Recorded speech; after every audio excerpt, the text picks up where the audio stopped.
नमस्कार, आप सभी का स्वागत है। आज आप पढ़ेंगे गुप्त काल एवं गुप्तोत्तर काल और ये 9वीं क्लास है। इससे पहले मैं आपको 8 क्लास दे चुका हूँ इंडियन हिस्ट्री के अंतर्गत। अगर आपने किसी भी रीजन से उन क्लासों को मिस कर दिया है तो बहुत ही इम्पोर्टेंट है, आप चैनल पर जाइए, प्लेलिस्ट बनी है भारतीय इतिहास के नाम से, आप वहाँ सारे वीडियो आपको मिल जाएंगे। ख़ास बात ये है कि आप चाहे पीसीएस की तैयारी कर रहे हों, आरओ एआरओ की तैयारी कर रहे हों, ठीक है, एसएससी की तैयारी कर रहे हों, टोटल एग्ज़ाम किसी भी ग्रुप डी की एग्ज़ाम की तैयारी कर रहे हों, वहाँ से क्वेश्चन आपको मिलेंगे। ये मेरी 100% गारंटी है। मैं एक बार नहीं 100 बार कह चुका हूँ कि क्वेश्चन वहाँ से मिलेंगे। शर्त बस एक ही है, आपको व्याख्या को ध्यान से सुनना है और देखना है। अगर हो सके तो आप अपना नोट्स भी बना सकते हैं, बस इतना ही करना है। उसके बाद आपको याद करना है, रटना है। अगर ये नहीं कर पाते हैं तो सब कुछ पढ़ना व्यर्थ है। यूट्यूब पर ही नहीं, कहीं भी आप पढ़िए, आपके काम की चीज़ फिर नहीं होगी। तो चलिए, पहला क्वेश्चन आपके सामने है।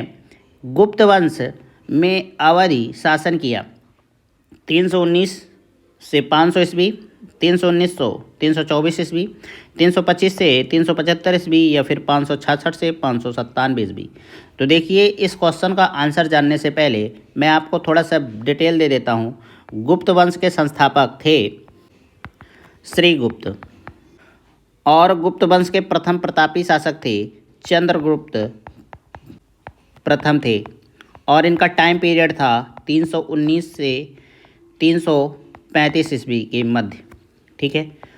इसी काल के वजह से इसको माना जाता है। आपका ऑप्शन ए सही होगा, ठीक है। बाकी सारे आंसर गलत हैं। अगर नियमता देखा जाए तो ये भी गलत है, लेकिन ये पीसीएस का क्वेश्चन है, इसलिए आपको इस तरीके के क्वेश्चन मिल जाएंगे देखने के लिए आपके एग्ज़ाम में, ठीक है। अगर बात करें गुप्त वंश के टाइम पीरियड टोटल क्या है, तो 275 ईस्वी से लेकर 550 ईस्वी के मध्य रहा, ठीक है। इसी में सारे शासक आते हैं गुप्त वंश के। तो बहुत सारे शासकों के बारे में हम लोग जानेंगे विस्तार से। तो चलिए, अगला क्वेश्चन। निम्नलिखित शासकों में से किस एक ने 4 अश्वमेधों का संपादन किया था? पुष्यमित्र शुंग, प्रवरसेन, समुद्रगुप्त, चंद्रगुप्त द्वितीय। तो भाई मैं आपको बता दूं, पुष्यमित्र शुंग के बारे में मैं पढ़ा चुका हूं और इन्होंने 2 बार अश्वमेध यज्ञ किया था। और आपका सही ऑप्शन क्या है? बी है प्रवरसेन। प्रवरसेन जो हैं वाकाटक के शासक थे और इन्होंने 4 बार अश्वमेध यज्ञ किया था और इन्होंने कई अनेक वैदिक यज्ञ भी किए थे, ठीक है। तो ये था इस क्वेश्चन का डिटेल। अगला क्वेश्चन। भारत का नेपोलियन किसे कहा जाता है? चंद्रगुप्त मौर्य को, चंद्रगुप्त द्वितीय, विक्रमादित्य को, अशोक महान को, समुद्रगुप्त को। तो यही आपका ऑप्शन डी सही है, समुद्रगुप्त को। समुद्रगुप्त को भारत का नेपोलियन कहा किसने था? तो इतिहासकार विसेंट स्मिथ ने अपनी रचना अर्ली हिस्ट्री ऑफ इंडिया में समुद्रगुप्त की वीरता एवं विजयों पर मुग्ध होकर उसे भारतीय नेपोलियन की संज्ञा दी थी। समुद्रगुप्त बारे में और कुछ बातें जान सकते हैं, जैसे इनका टाइम पीरियड था 335 ईस्वी से लेकर 375 ईस्वी तक। और एक बात इनके बारे में आपको बता दूं, हरिसेन इनका संत विग्रहिक था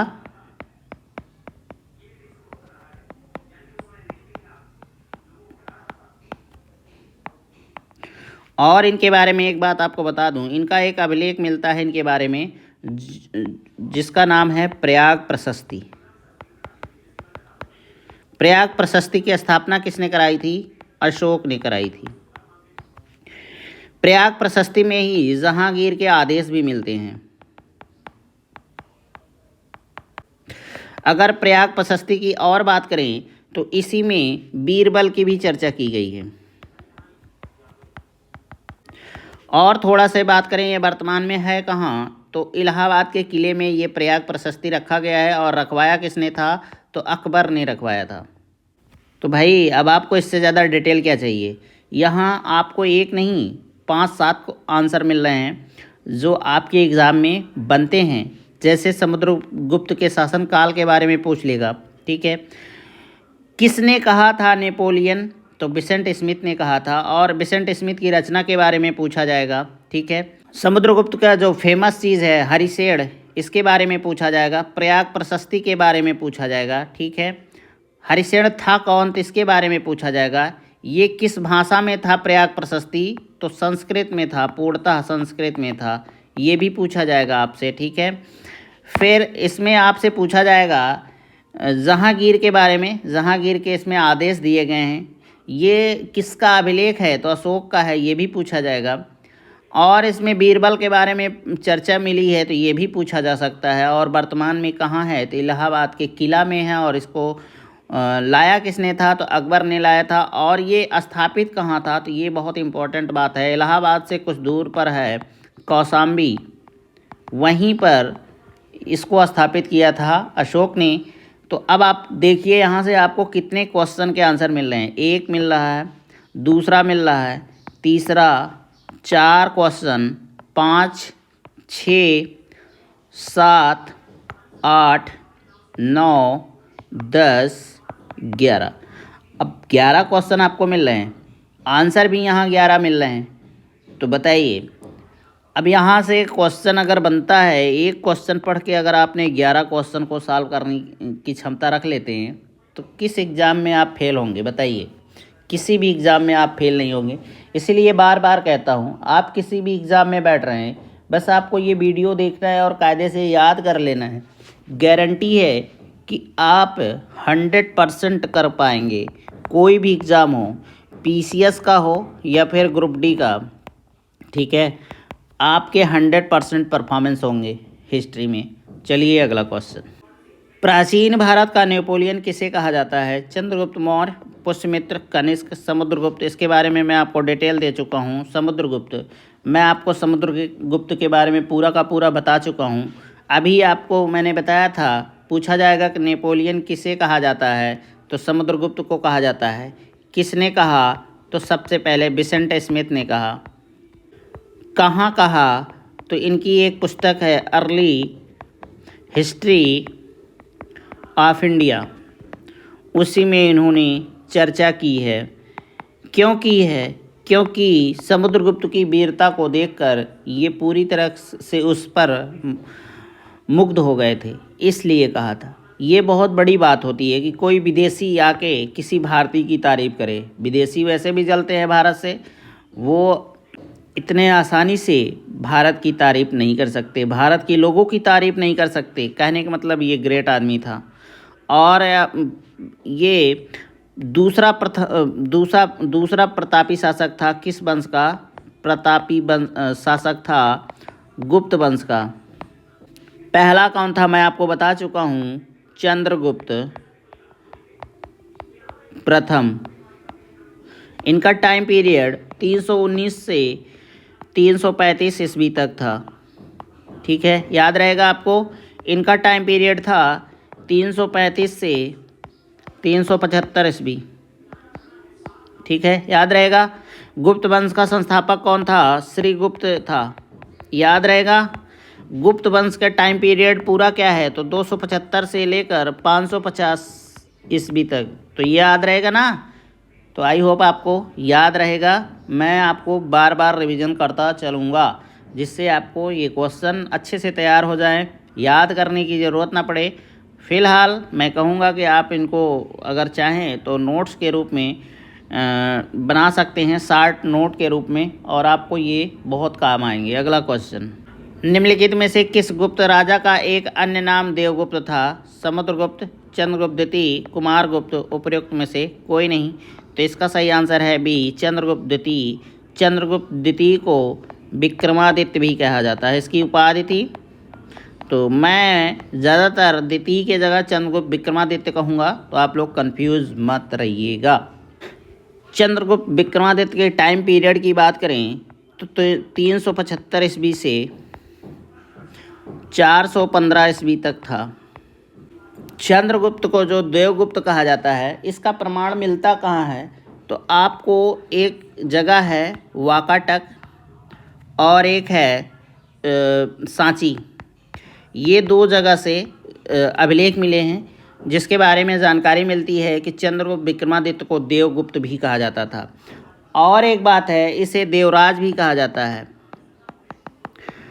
और एक बात है, इसे देवश्री भी कहते हैं। तो इसके 2-3 नाम मिलते हैं, इसमें आप कंफ्यूज मत रहिएगा, ठीक है। अगला क्वेश्चन, प्रथम गुप्त शासक जिसने परम भागवत की उपाधि धारण की वह था चंद्रगुप्त प्रथम, समुद्रगुप्त, चंद्रगुप्त द्वितीय, श्रीगुप्त। तो इसका सही आंसर है बी, समुद्रगुप्त। नालंदा एवं गया के ताम्रपत्रों के अनुसार समुद्रगुप्त वह प्रथम गुप्त शासक था जिसने परम भागवत की उपाधि धारण की थी। देखिए, ये क्वेश्चन जो है बहुत ही विवादित है। पहली बात, आप क्वेश्चन को ध्यान से पढ़िए। प्रथम गुप्त शासक जिसने परम भागवत की उपाधि धारण की, तो यहाँ कन्फ्यूजन है, 2 लोगों को माना गया है, ठीक है। कौन कौन, तो जान लीजिए। परम भागवत की उपाधि चंद्रगुप्त द्वितीय को माना गया है, ठीक है। और ये माना है लोक सेवा आयोग ने। और समुद्रगुप्त को किसने माना है, किस संस्था ने माना है, तो वो माना है यूजीसी ने, ठीक है। यूजीसी मतलब विश्वविद्यालय अनुदान आयोग आपका जो है वो माना है। तो ये क्वेश्चन कंफ्यूजिंग वाला है, लेकिन आपको मैं जो बताना था डिटेल वो बता चुका हूँ। तो इस तरीके से आपका ऑप्शन बी भी सही हो सकता है, समुद्रगुप्त और चंद्रगुप्त द्वितीय। लेकिन पीसीएस वाले जो पीसीएस देते हैं, आरओ देते हैं, एसएससी देते हैं या कुछ और देते हैं, तो उनको चंद्रगुप्त द्वितीय को मानना है। और जो नेट जेआरएफ में बैठते हैं उन्हें समुद्रगुप्त का आंसर लगाना है, क्योंकि बोर्ड जो है अपने हिसाब से माना है, तो यही आपका आंसर होगा। अगला क्वेश्चन, परम भागवत उपाधि धारण करने वाला प्रथम गुप्त शासक था। तो देखिए, ये क्वेश्चन अभी आपके सामने फिर से आया है। चंद्रगुप्त प्रथम, समुद्रगुप्त, चंद्रगुप्त द्वितीय, रामगुप्त। तो मैं आपको बता चुका हूँ इसके बारे में कि समुद्रगुप्त को यूजीसी ने माना है, और चंद्रगुप्त द्वितीय को जो है यूपीएससी ने माना है।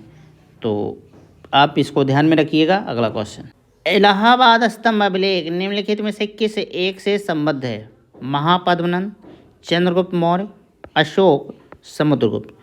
तो इस क्वेश्चन का आंसर ना सी और डी दोनों होगा, क्योंकि अशोक ने इसको स्थापित कराया था, ठीक है। और चर्चा इसमें समुद्रगुप्त की भी हुई है। इसे प्रयाग प्रशस्ति के नाम से भी जाना जाता है, और ये विशुद्ध रूप से संस्कृत में है, इसको ध्यान में रखिएगा। संस्कृत भाषा में लिखा गया है, और एक प्रकार से ये प्रशंसात्मक है। और इसे किसने लिखा? तो हरिशेन ने, ठीक है।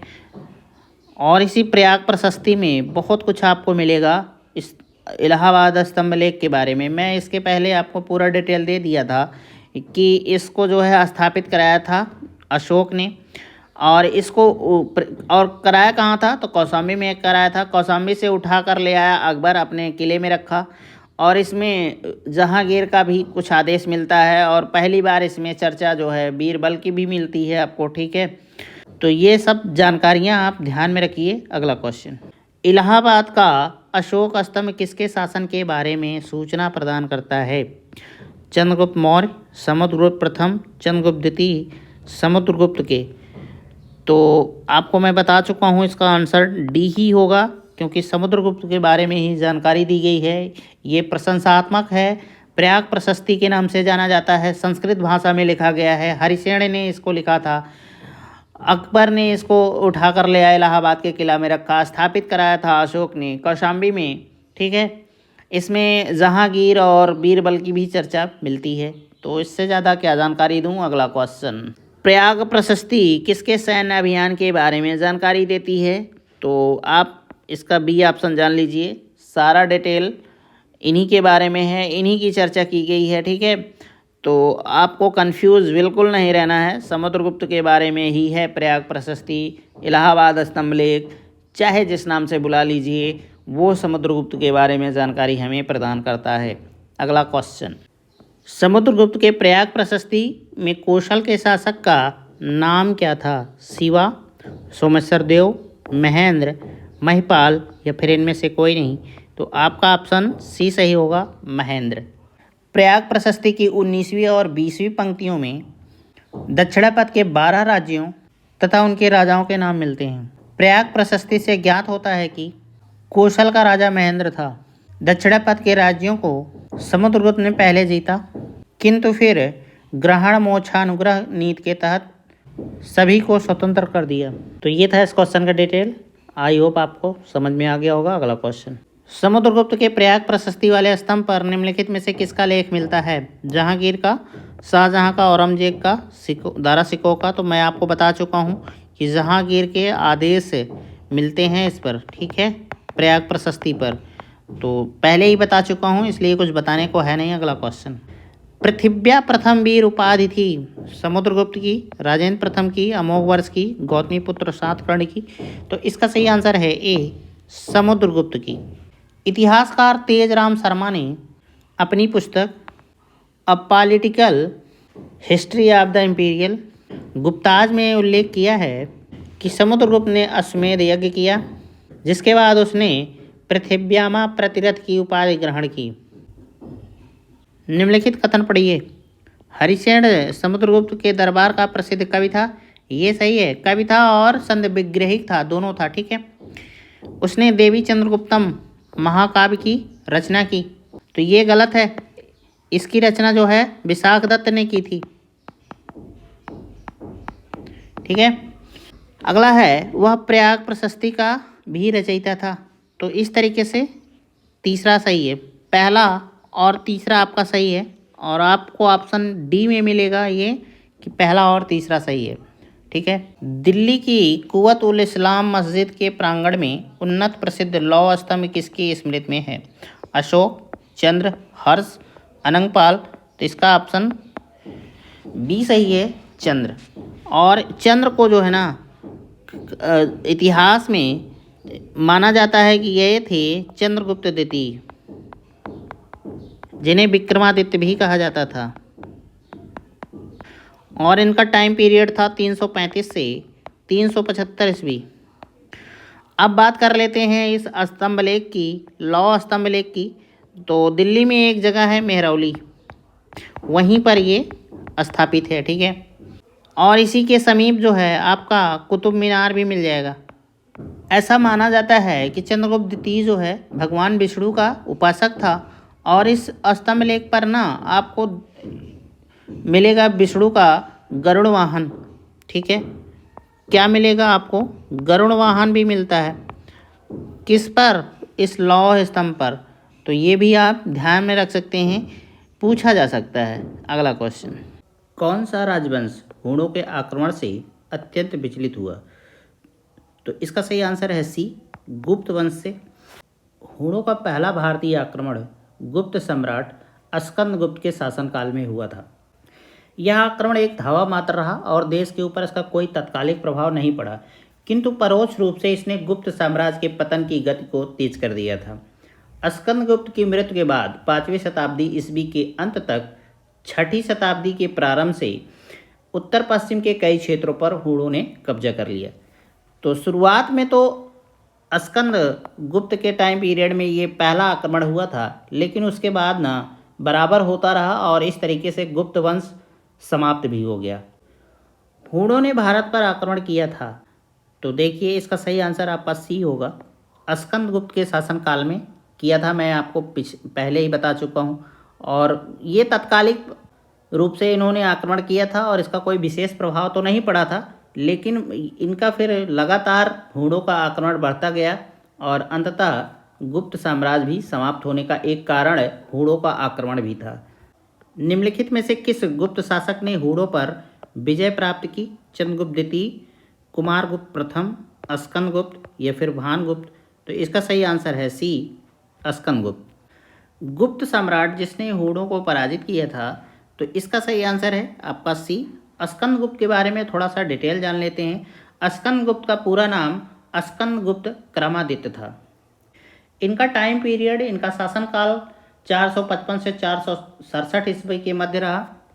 उन्होंने स्वर्ण सिक्कों को भी जारी किया जिसके मुख भाग पर धनुष बाण लिए हुए राजा की आकृति थी तथा पृष्ठभाग पर पद्मासन में विराजमान लक्ष्मी के साथ साथ श्री स्कंदगुप्त भी उत्कीर्ण था।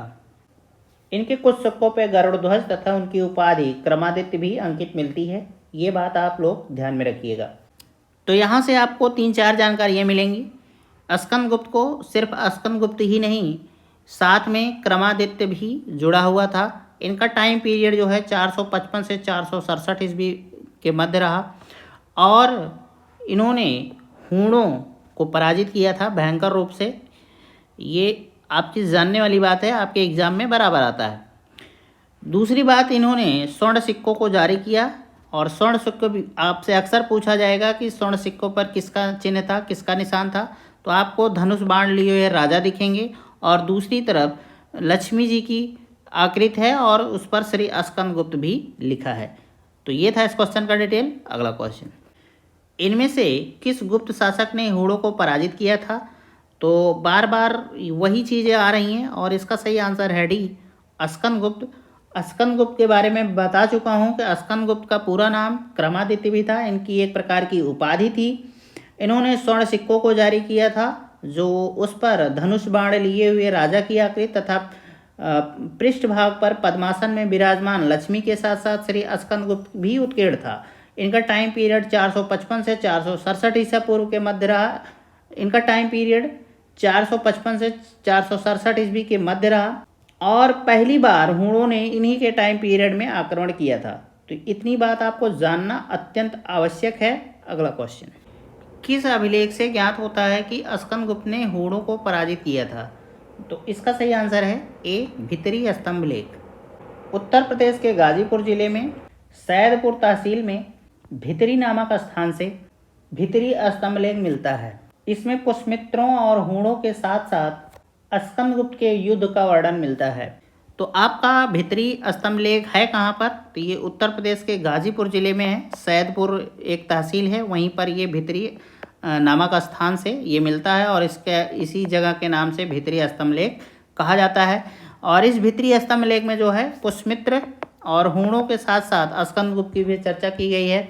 जैसा कि मैं आपको बता चुका हूँ कि स्कंदगुप्त क्रमादित्य जो हैं हूणों को पहली बार पराजित किए थे और भयंकर रूप से पराजित किए थे।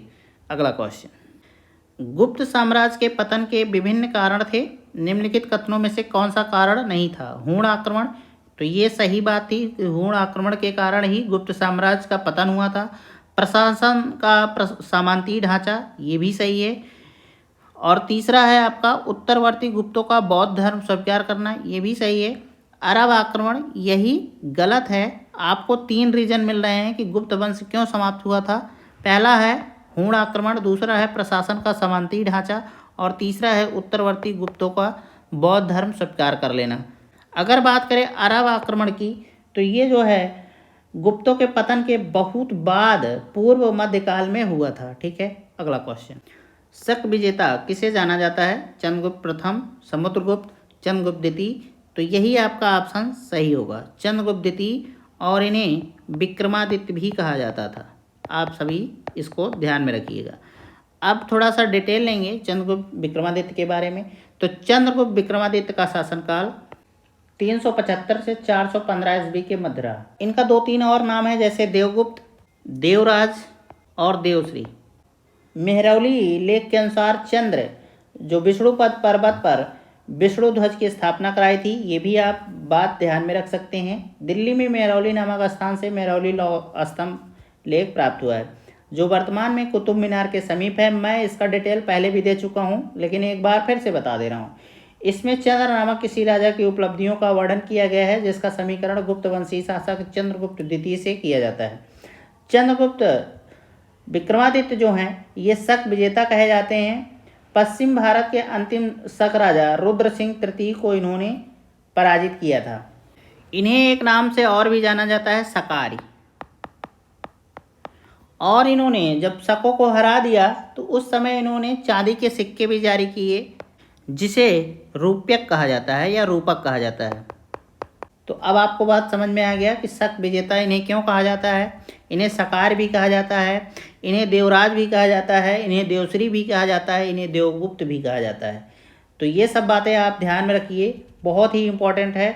गुप्त साम्राज्य में सबसे ज़्यादा इम्पोर्टेंट आदमी कौन था? चंद्रगुप्त द्वितीय था। इसके बारे में अभी आपको और बहुत सारे डिटेल में दूंगा। अगला क्वेश्चन, रजत सिक्के जारी करने वाला प्रथम गुप्त शासक था? तो मैं इसके बारे में अभी अभी आपको बता चुका हूँ, चंद्रगुप्त द्वितीय। और अब मैं आपको इनके बारे में थोड़ा सा डिटेल दूंगा। चंद्रगुप्त द्वितीय विक्रमादित्य के कुशल शासन की प्रशंसा की है किसने की है? तो फाह्यान ने की है। इनके नवरत्नों की प्रसिद्धि सर्वकालिक रही है। तो इनके नवरत्नों के बारे में हम थोड़ा सा जान लेते हैं कि इनके नवरत्न कौन कौन थे। तो पहले थे कालिदास। कालिदास के बारे में हम सभी जानते हैं, ये एक संस्कृत के कवि थे, नाटककार थे, ठीक है। दूसरा व्यक्ति आपको मिलेगा इनके शासनकाल में धन्वंतरी।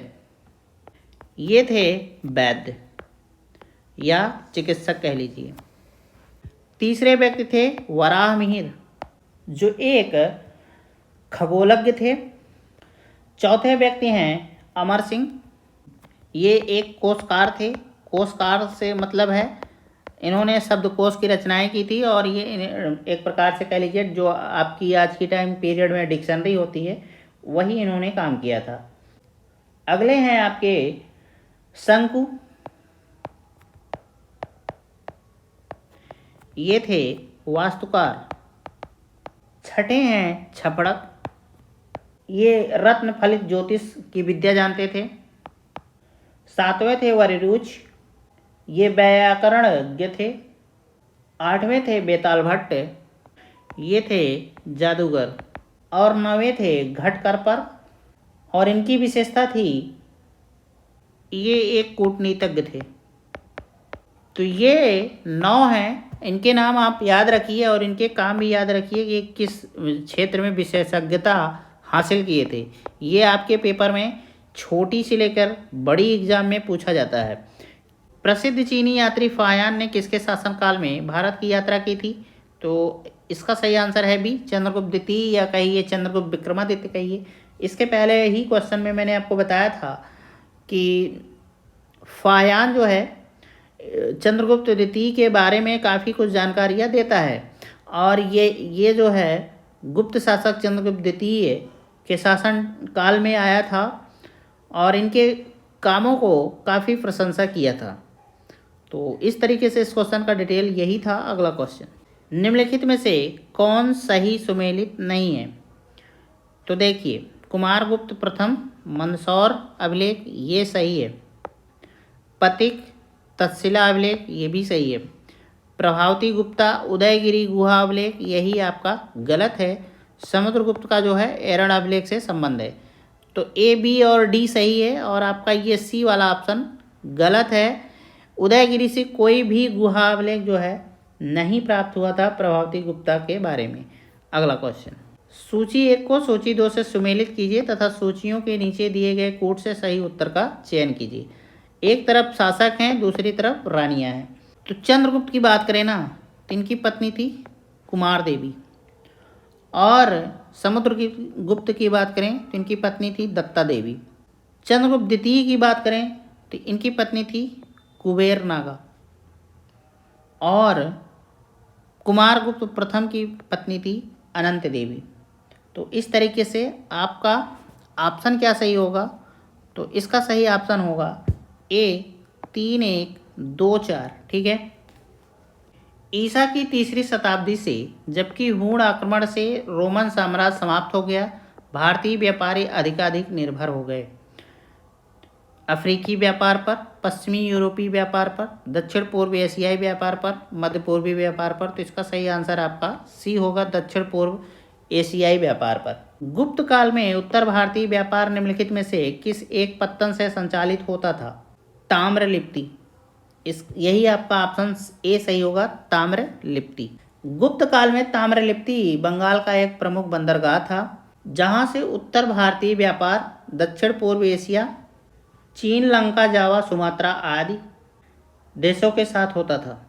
पश्चिमी भारत का प्रमुख बंदरगाह भृगकच्छ था, भृगकच्छ का एक नाम और है, वर्तमान में इसे भड़ौच के नाम से भी जाने जाते हैं। और इस भृगकच्छ बंदरगाह से उत्तर भारत का पश्चिमी देशों के साथ समुद्री व्यापार होता था।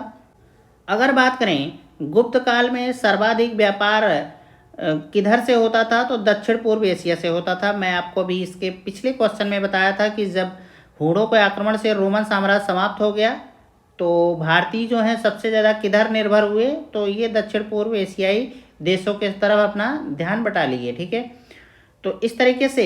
और एक बात आपको मैं बता दूं, इस काल का प्रमुख बंदरगाह ताम्रलिप्त तो था ही, परंतु अन्य बंदरगाह भी थे। जैसे आपका मैंने बताया भड़ौच था, भड़ौच को भृगकच्छ के नाम से उस समय जाना जाता था।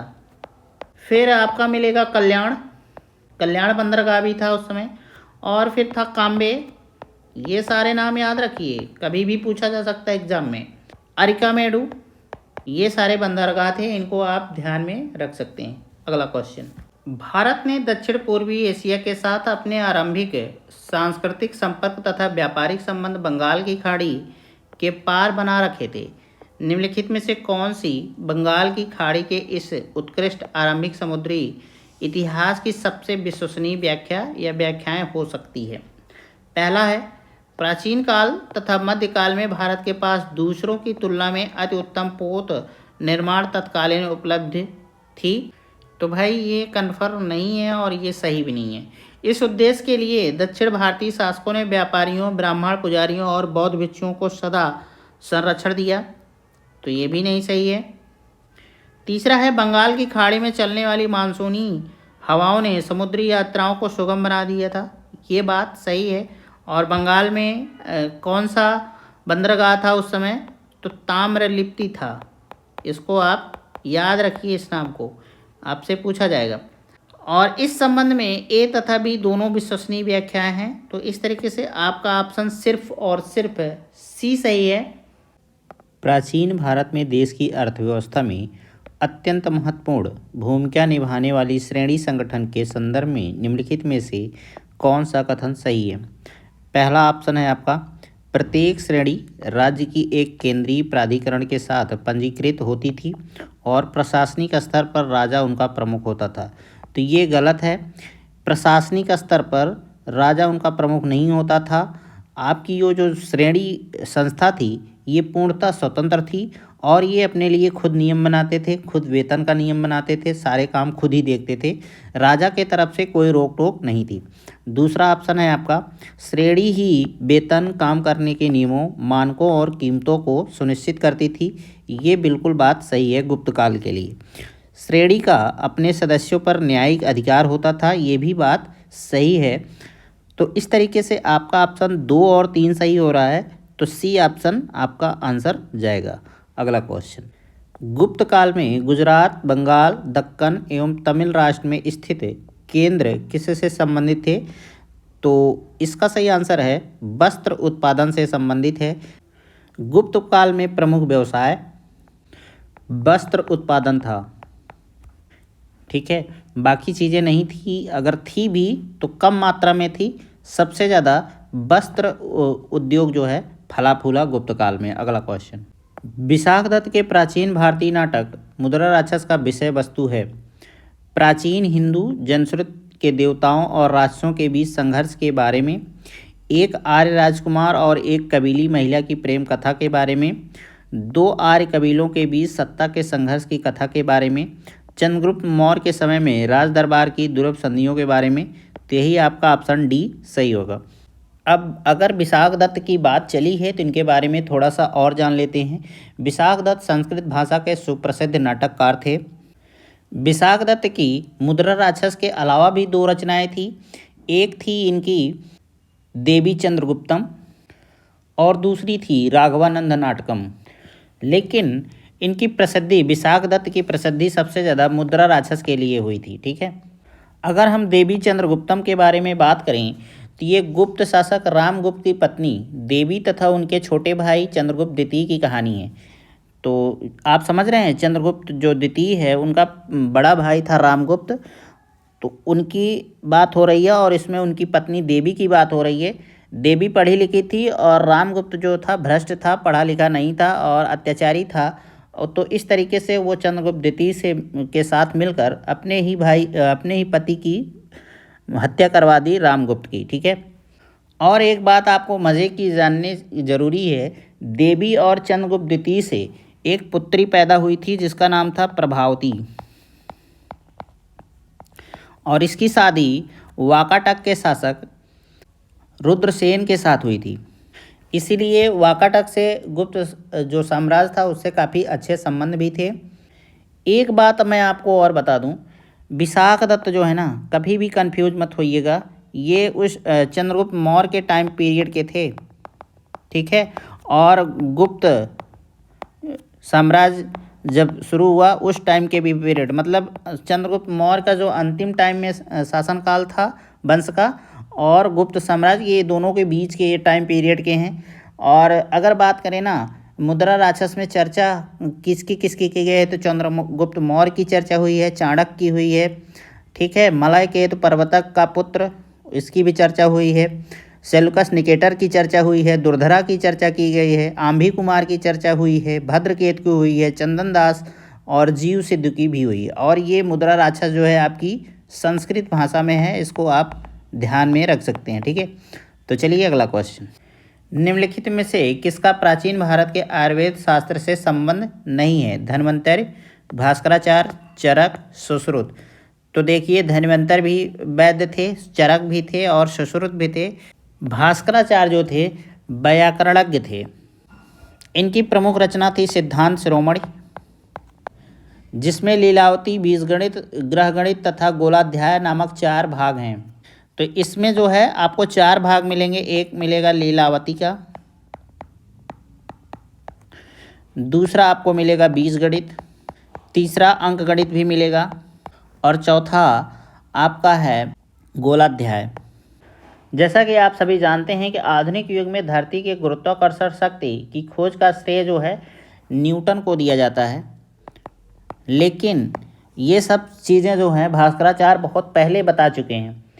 लीलावती के लेखक हैं महावीराचार्य हेमचंद्र भास्कराचार्य। तो इसका सही आंसर है सी आपका, भास्कराचार्य। इसके बारे में मैं आपको बता चुका हूँ। इन्होंने लिखा था सिद्धांत शिरोमणि। इसी के अंतर्गत 4 अध्याय आते हैं। पहला था लीलावती, दूसरा था बीजगणित, तीसरा था अंकगणित और आपका चौथा था गोलाध्याय। ठीक है। तो ये सब बातें आप ध्यान में रखिएगा, बहुत ही इम्पोर्टेंट व्यक्ति हैं भास्कराचार्य। न्यूटन जो आज ये नियम बताए हैं कि गुरुत्वाकर्षण के नियम के बारे में, ये बहुत पहले ही सिद्धांत शिरोमणि ग्रंथ में बता चुके हैं कि पृथ्वी के गुरुत्वाकर्षण के बारे में।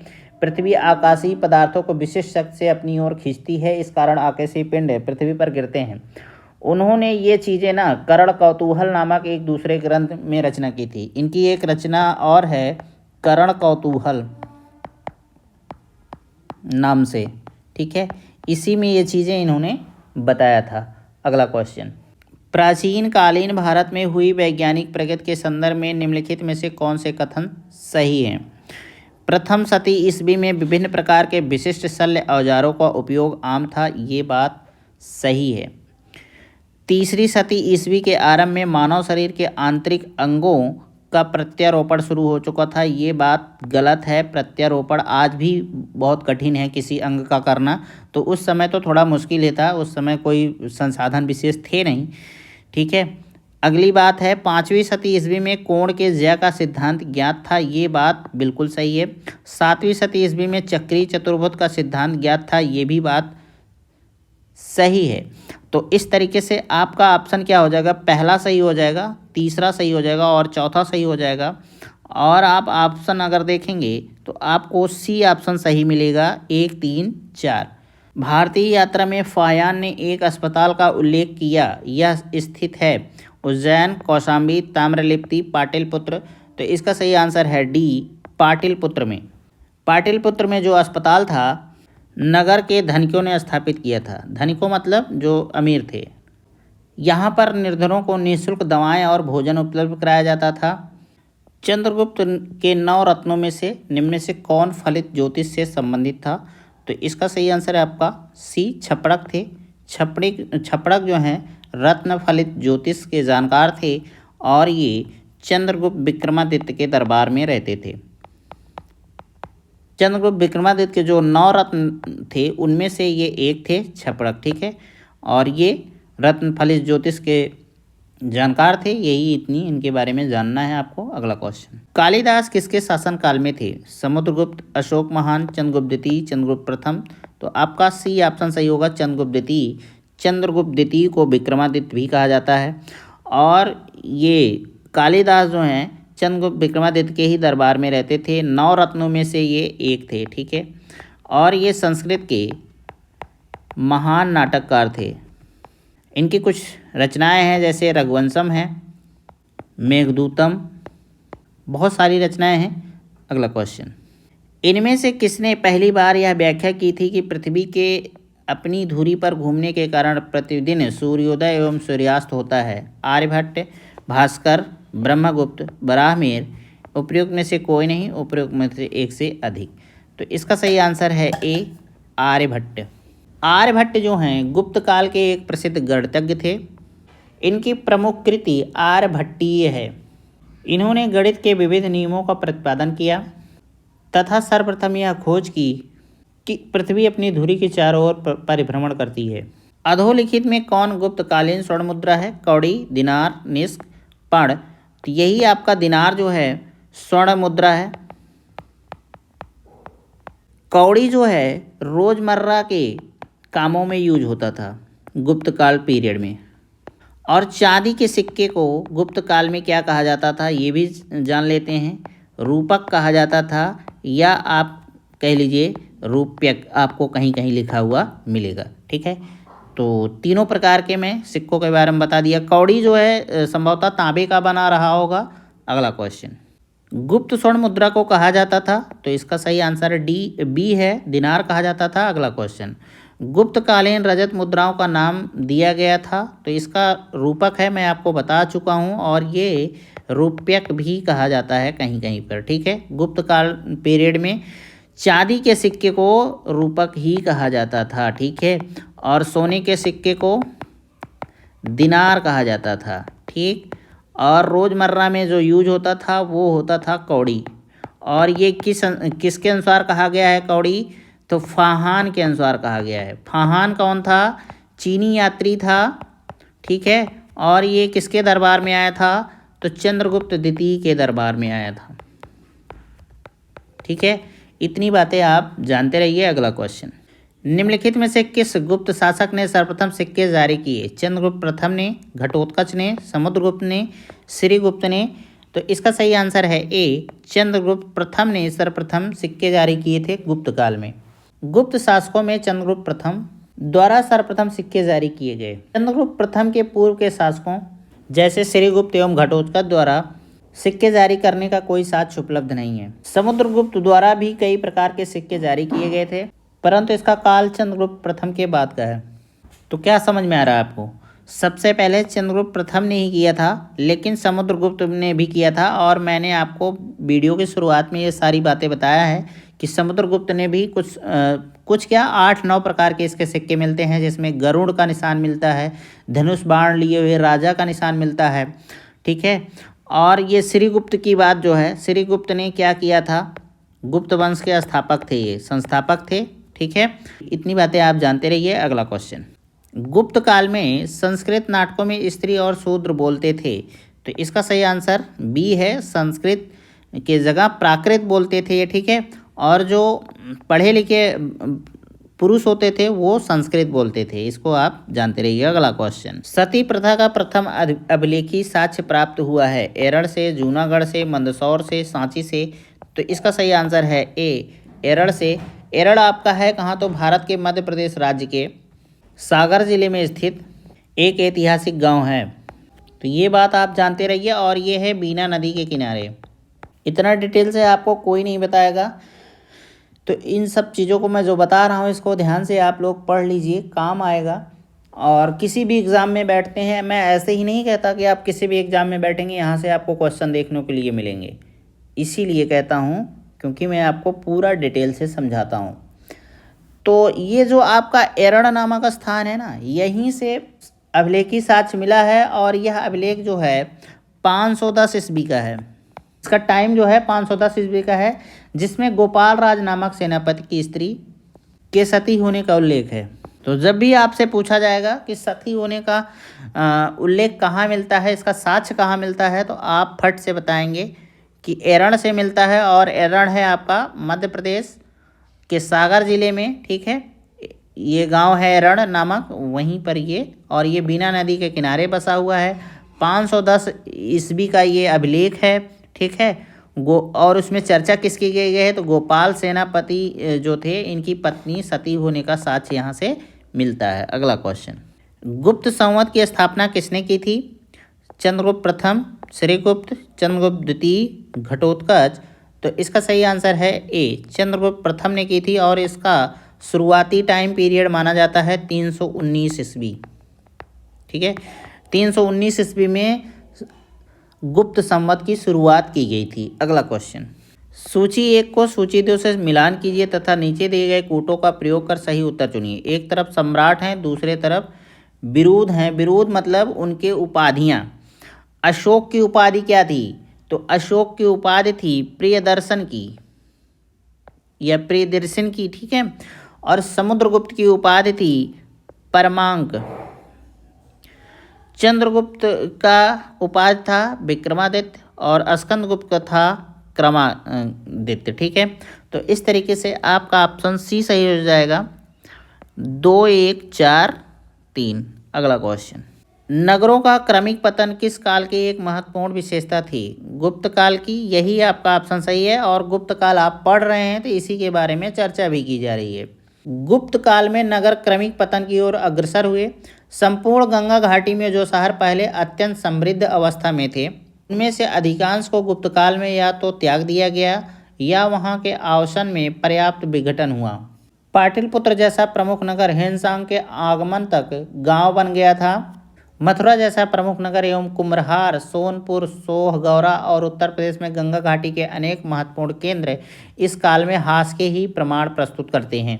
तो ये था इस क्वेश्चन का डिटेल। आई होप आपको समझ में आ गया होगा कि क्रमिक पतन शुरू हो गया था गुप्त काल में, और हेनसांग के टाइम पीरियड में ये जो आपका पाटलिपुत्र है जो बहुत ही समृद्ध था, गांव बन चुका था, क्रमिक पतन हो गया, मथुरा का पतन हो गया, और जितने मैंने आपको डिटेल दी इन सब शहरों का विनाश हो गया एक प्रकार से। तो अब चलिए अगला क्वेश्चन देखते हैं। किस वंश ने मंदिरों एवं ब्राह्मणों को सबसे अधिक ग्राम अनुदान में दिया था?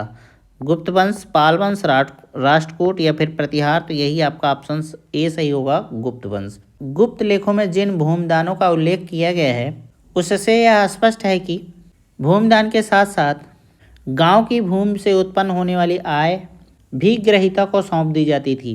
प्राचीन भारत में किस वंश का शासनकाल स्वर्ण युग कहा जाता है? तो ये आपका ऑप्शन सी ही होगा, गुप्त वंश को कहा जाता है। गुप्त काल को इतिहासकारों ने भारत का स्वर्ण युग कहा है। इस काल को क्लासिकल युग या भारत का पेरिक्लीन युग भी कहा जाता है। अपनी जिन विशेषताओं के कारण गुप्त काल को स्वर्ण काल कहा जाता है वे इस प्रकार हैं: महान सम्राटों का काल, श्रेष्ठ शासन, आर्थिक समृद्धि, धार्मिक सहिष्णुता का काल, भारतीय संस्कृति के प्रचार का काल, साहित्य, विज्ञान एवं कला के उत्कर्ष का काल। तो ये था इस क्वेश्चन का डिटेल। आई होप आपको समझ में आया होगा। अगला क्वेश्चन, निम्न में से किस काल में स्त्रियों की पुरुषों से बराबरी थी? गुप्त काल में, मौर्य काल में, चोलों में? इनमें से कोई नहीं। यही आपका ऑप्शन डी सही होगा। ऋग्वैदिक काल को छोड़कर प्राचीन भारतीय इतिहास में स्त्रियों की स्थिति कभी अच्छी नहीं रही। इसको आप ध्यान में रखिएगा।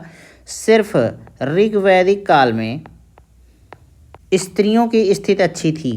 बाकी जैसे गुप्त, मौर्य और चोल काल में भी स्त्रियों की स्थिति से संबंधित कुछ सीमित प्रसंगों को छोड़कर उनकी दयनीय स्थिति का ही साक्ष्य मिलता है। अतः स्त्रियों की पुरुषों से बराबरी किसी काल में नहीं मानी जा सकती। ठीक है, आई होप आपको ये डिटेल अच्छा लगा होगा। अगला क्वेश्चन, गुप्त युग में भूमि राजस्व की दर क्या थी? उपज का चौथा भाग, उपज का छठा भाग, उपज का आठवां भाग, उपज का आधा भाग? तो यही आपका बी ऑप्शन सही है, उपज का छठा भाग। गुप्त काल में जो लोग राजकीय भूमि पर कृषि करते थे उन्हें अपनी उपज का एक भाग राजा को कर के रूप में देना पड़ता था, जो सामान्यतः खष्टांग तक होता था। अतः अभिलेखों में भूमि कर को उद्रंग या भाग कर कहा गया है। तो आप भूमि कर को जानते रहिए कि अभिलेखों में क्या कहा गया है। तो एक बात उद्रंग कहा गया है गुप्त काल में, और दूसरा था भाग कर। ठीक है, इसको ध्यान में रखिएगा, ये गुप्त पीरियड में इसका नाम था कर का। ठीक है, अलग अलग टाइम पीरियड में करों के नाम अलग अलग टाइप के थे, तो ये बात आप ध्यान में रख सकते हैं। अगला क्वेश्चन, धर्मशास्त्रों में भू राजस्व की दर क्या है? तो यही आपका ऑप्शन सी सही है, 1/6 भाग। हिंदू विधि द्वारा मान्य कर कितना था? तो ये आपका ऑप्शन बी, उपज का 6ठा भाग। हिंदू धर्म के हिसाब से ये कर लिया जाता था गुप्त टाइम पीरियड में, इसको आप बात ध्यान में रख सकते हैं। अगला क्वेश्चन, किस प्रकार की भूमि को अपरहत कहा जाता था? बिना जोती हुई जंगली भूमि, सिंचित भूमि, घने जंगल वाली भूमि, जोती हुई भूमि, उपरोक्त में से कोई नहीं या एक से अधिक। तो इसका सही आंसर है ए, बिना जोती हुई भूमि को अपरहत कहा जाता था। भारत के इतिहास के संदर्भ में कुल्यावाप तथा द्रोणवाप शब्द क्या निर्दिष्ट करते हैं? भूमाप, विभिन्न मौद्रिक मूल्यों के सिक्के, नगर की भूमि का वर्गीकरण, धार्मिक अनुष्ठान। तो आपका यही ऑप्शन ए सही होगा, भूमाप। गुप्त काल में जो है भूमि से अलग अलग राजस्व लिया जाता था। कुल्यावाप, द्रोणवाप एवं अधवाप भूमि माप की इकाइयाँ थी। तो आप ध्यान में रखिएगा क्या क्या। पहला है कुल्यावाप, दूसरा है द्रोणवाप और तीसरा है आपका अधवाप। ये तीनों क्या हैं? भूमि की माप हैं। अगला क्वेश्चन, गुप्त साम्राज्य द्वारा निम्न में से किन्हें कर रहित कृषि भूमि प्रदान की जाती थी? सैन्य अधिकारियों को, सिविल अधिकारियों को, ब्राह्मणों को, दरबारी विद्वानों को। तो यही आपका ऑप्शन सी सही है, ब्राह्मणों को। गुप्त काल में मंदिर एवं ब्राह्मण को जो भूमि दान में दी जाती थी उसे अग्रहार कहा जाता था। ऐसी भूमि सभी प्रकार के करों से मुक्त होती थी तथा इनके ऊपर धारकों का पूर्ण स्वामित्व होता था। इस प्रकार के भूमिदान का एकमात्र उद्देश्य धार्मिक एवं शैक्षणिक था। प्राचीन भारत में सिंचाई को कहते थे विदक भागम, हिरण्य, उद्रंग, उपरनिका। तो इसका सही आंसर है ए, उदक भागम कहा जाता था। प्राचीन भारत में सिंचाई को विदक भागम या उदक भागम कहा गया है। हिरण्य मौर्य काल में लिया जाने वाला नगद कर था। ये जो आपको दिख रहा है ना, ये मौर्य काल में लिया जाने वाला नगद कर था। गुप्त अभिलेखों में भूमि कर को उद्रंग या उद्रंग कहा गया है। मैं इसके बारे में आपसे पहले भी चर्चा कर चुका हूँ। प्राचीन भारत की राजपूत युगीन संस्कृत में उल्लेख है कि उपरनिका भूमि पर अस्थायी तथा अस्थायी रूप से रहने वाले किसानों से लिया जाता था। ये जो आपका उपरनिका है ये राजपूत काल में लिया जाता था। ठीक है, 3री शताब्दी में वारंगल प्रसिद्ध था तांबे के बर्तनों के लिए, स्वर्ण आभूषणों के लिए, लोहे के यंत्रों या उपकरणों के लिए। तो यही आपका ऑप्शन सही है, ये लोहे के यंत्रों के उपकरणों के लिए प्रसिद्ध था आपका वारंगल। ठीक है, ध्यान में रखिएगा। प्राचीन भारतीय गुप्त राजवंश के समय के संदर्भ में नगर घंटाशाला, कदूरा तथा चौल किस लिए विख्यात थे? तो इसका सही आंसर है ए, आपका विदेशी व्यापार करने वाले बंदरगाह। आपका घंटाशाला और कदूरा ये दो जो हैं पूर्वी तटीय शहर थे। और ये चौल जो है, चौल ये पश्चिमी बंदरगाह था। ठीक है, इसको इतना ध्यान में रखिएगा। अगला क्वेश्चन, तोरमाड़ किस जाति दल का था? सीथियन, हूण, यूची, शक। तो इसका सही आंसर है बी, हूण। तोरमाड़ भारत पर दूसरे हूण आक्रमण का नेता था। मध्य भारत के एरड़ नामक स्थान से वराह प्रतिमा पर खुदा हुआ इसका लेख मिलता है, जिससे पता चलता है कि धन्य विष्णु इसके शासनकाल के प्रथम वर्ष में इसका सामंत था। निम्नलिखित में से किसने हूण शासक मिहिर कुल को पराजित किया था? बुद्धगुप्त ने, यशोधर्मन ने, शशांक ने, प्रभाकर वर्धन ने। तो इसका सही आंसर है बी, यशोधर्मन। चीनी यात्री ह्वेनसांग तथा मंदसौर लेख के साक्ष्य से ज्ञात होता है कि सर्वप्रथम गुप्त नरेश नरसिंहगुप्त, बालादित्य और उसके पश्चात मालव नरेश यशोधर्मन द्वारा मिहिर कुल को बुरी तरह पराजित किया गया था।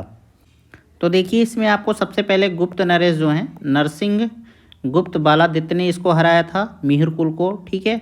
फिर उसके बाद मालव नरेश ने, यशोधर्मन ने इनको हराया था, किसको, मिहिर कुल के। और मिहिर कुल के पिता थे तोरमाण, इसको आप जानते रहिएगा, ठीक है। अगला क्वेश्चन, चीनी तीर्थयात्री जिसने 6ठी शताब्दी में भारत दर्शन किया, युआन च्वांग, फाहियान, सुंगयुन या इत्सिंग। तो यही आपका आंसर सी सही होगा, सुंगयुन। चीनी यात्री सुंगयुन 518 ईस्वी में आया था ये, तो आप इसको जानते रहिए कि 518 ईस्वी में भारत ये आया था। और ये भारत में कुल 3 वर्ष रहा और इसका कुछ विशेष काम नहीं था, इसने बस इतना ही किया कि बौद्ध धर्म की प्रतियां एकत्रित की। तो बौद्ध धर्म की प्रतियां तो सभी ने एकत्रित की, चाहे फाहियान रहा हो, चाहे ह्वेनसांग रहा हो, ये सभी बौद्ध धर्म से ही प्रेरित होकर भारत आए थे, उनके बारे में जानना चाहते थे, उनके जो भी धर्म स्थल थे बौद्ध धर्म से, वहाँ इन्होंने घूमा और इनके बारे में जानकारियाँ ली। अगला क्वेश्चन, चीनी यात्री सुंगयुन ने भारत की यात्रा की। तो मैंने आपको पहले ही बताया था कि चीनी यात्री जो है सुंगयुन जो है 518 ईस्वी में भारत आया था और ये 3 वर्ष रहा, मतलब 521 ईस्वी तक रहा। और इसका मुख्य काम क्या था कि इसने बौद्ध धर्म की प्रतियां एकत्रित की। तो इस तरीके से इसमें आप देखेंगे तो कोई भी ऑप्शन आपको सही नहीं मिलेगा, लेकिन आप देखिए 515 से 520 की बात कर रहा है, तो सबसे नज़दीक उत्तर यही होगा और यही आपका ए सही भी होगा। देखिए पीसीएस की क्वेश्चन हो या फिर किसी भी जो ग्रुप बी या ग्रुप ए लेवल के पेपर होते हैं, उसमें कभी कभी आपको बहुत सटीक उत्तर ना देकर नज़दीक का उत्तर देता है, जैसे ये दिया गया है, तो आपको नज़दीक के उत्तर चुनने पड़ते हैं। तो इसका भी आपको ध्यान में रखना चाहिए। और चलिए फिर अगला क्वेश्चन देखते हैं। निम्नलिखित कथनों को ध्यानपूर्वक पढ़िए। गुप्त सम्राट स्वयं के लिए दैवीय अधिकारों का दावा करते थे, ये बात सही है। उनका प्रशासन नितांत केंद्रीकृत था, ये गलत है। उन्होंने भूमिदान की परंपरा को विस्तारित किया, ये भी बात सही है। केंद्रीकृत नहीं था, इनका जो था क्या था, राजतंत्रात्मक था और संघ के रूप में ये काम करते थे, मतलब राजाओं के राजा होते थे। इस बात को आप ध्यान में रख सकते हैं। तो इस तरीके से आपका ऑप्शन सी सही होगा, 1 और 3 सही होगा। गुप्त काल के दौरान भारत में बलात् श्रम विष्ट के संदर्भ में निम्नलिखित में से कौन सा कथन सही है। इसे राज्य के लिए आय का एक स्रोत, जनता द्वारा दिया जाने वाला एक प्रकार का कर माना जाता था, ये बात आपका सही है और यही आपका ऑप्शन ए सही होगा। अगर मैं आपको इसके बारे में डिटेल दूं तो चंद्रगुप्त द्वितीय के उदयगिर गुहा लेख और प्रभावती गुप्ता के रिद्धपुर अभिलेख समेत अनेक गुप्तकालीन अभिलेखों में बिष्ट, ये जो आपका बिष्ट यहाँ चर्चा की गई है इसी की बात कर रहे हैं, बेगार बलात् श्रम कहा जाता था। बेगार प्रथा का प्रमाण मौर्य युग से ही मिलता है, किंतु गुप्त काल में यह विभिन्न अवसरों पर राजा द्वारा प्राप्त किए जाने वाले कर का एक रूप बन गया था। इसके तहत मजदूरों, शिल्पियों एवं कृषकों को अनिवार्य रूप से राजा के यहाँ राज्य के लिए श्रम करना ही होता था, जिसके बदले उन्हें कोई भुगतान नहीं दिया जाता था। यह प्रथा मध्य प्रदेश और काठियावाड़ में सबसे ज़्यादा प्रचलित था। इस बात को आप ध्यान में रख सकते हैं कि मध्य प्रदेश और काठियावाड़ वाला जो आपका क्षेत्र है, यहाँ बेगार प्रथा बहुत ज़्यादा प्रचलित थी। बेगार की यह प्रथा पीढ़ी दर पीढ़ी चलती रहती थी, किंतु इसमें ज्येष्ठ उत्तराधिकार जैसा नहीं था, यह सभी श्रमिकों पर लागू होती है। जैसे यहाँ ज्येष्ठ उत्तराधिकार की बात की गई, तो ये वाला ऑप्शन इसीलिए गलत है, ठीक है। साप्ताहिक मजदूरी की बात कर रहा है, ये भी आपका गलत है, ये भी आपका गलत है। जैसा कि मैं ये आपको दिया गया अविद्यमान था, तो ये भी गलत है। यहाँ विद्यमान था और सबसे ज़्यादा था। तो आई होप आपको ये डिटेल समझ में आ गई होगी। अगला क्वेश्चन, कहा जाता है कि शतरंज का खेल उद्भूत हुआ था।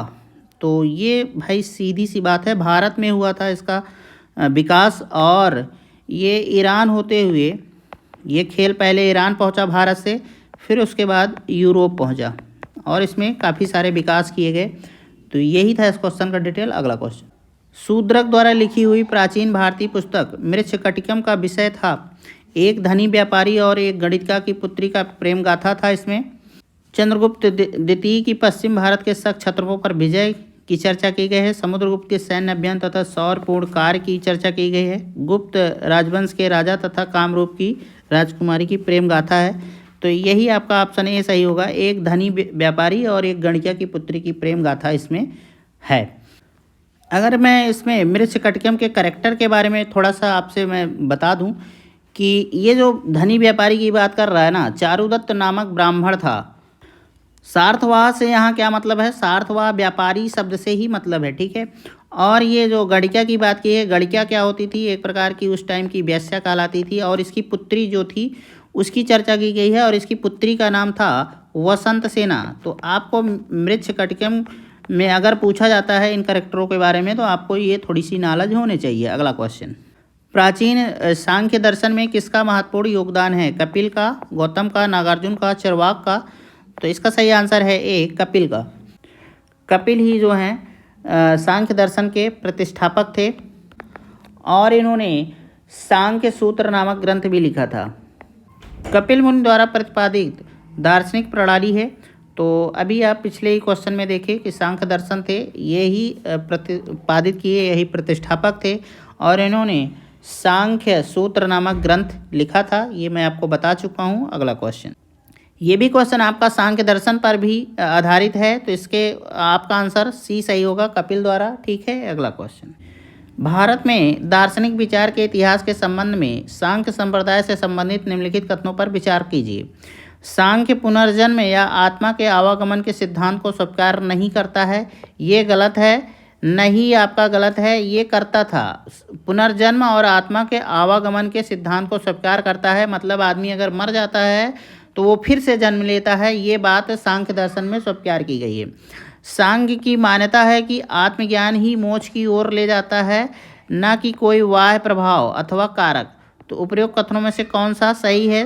तो ये वाला आपका दूसरा ऑप्शन सही है, मतलब बी ऑप्शन सही है और ए आपका पहला वाला गलत है, ठीक है। अगला क्वेश्चन, निम्नलिखित कथनों को पढ़िए तथा सही विकल्प को चुनिए। कपिल सांख्य पद्धति के सबसे पुराने प्रणेता हैं, ये बात सही है।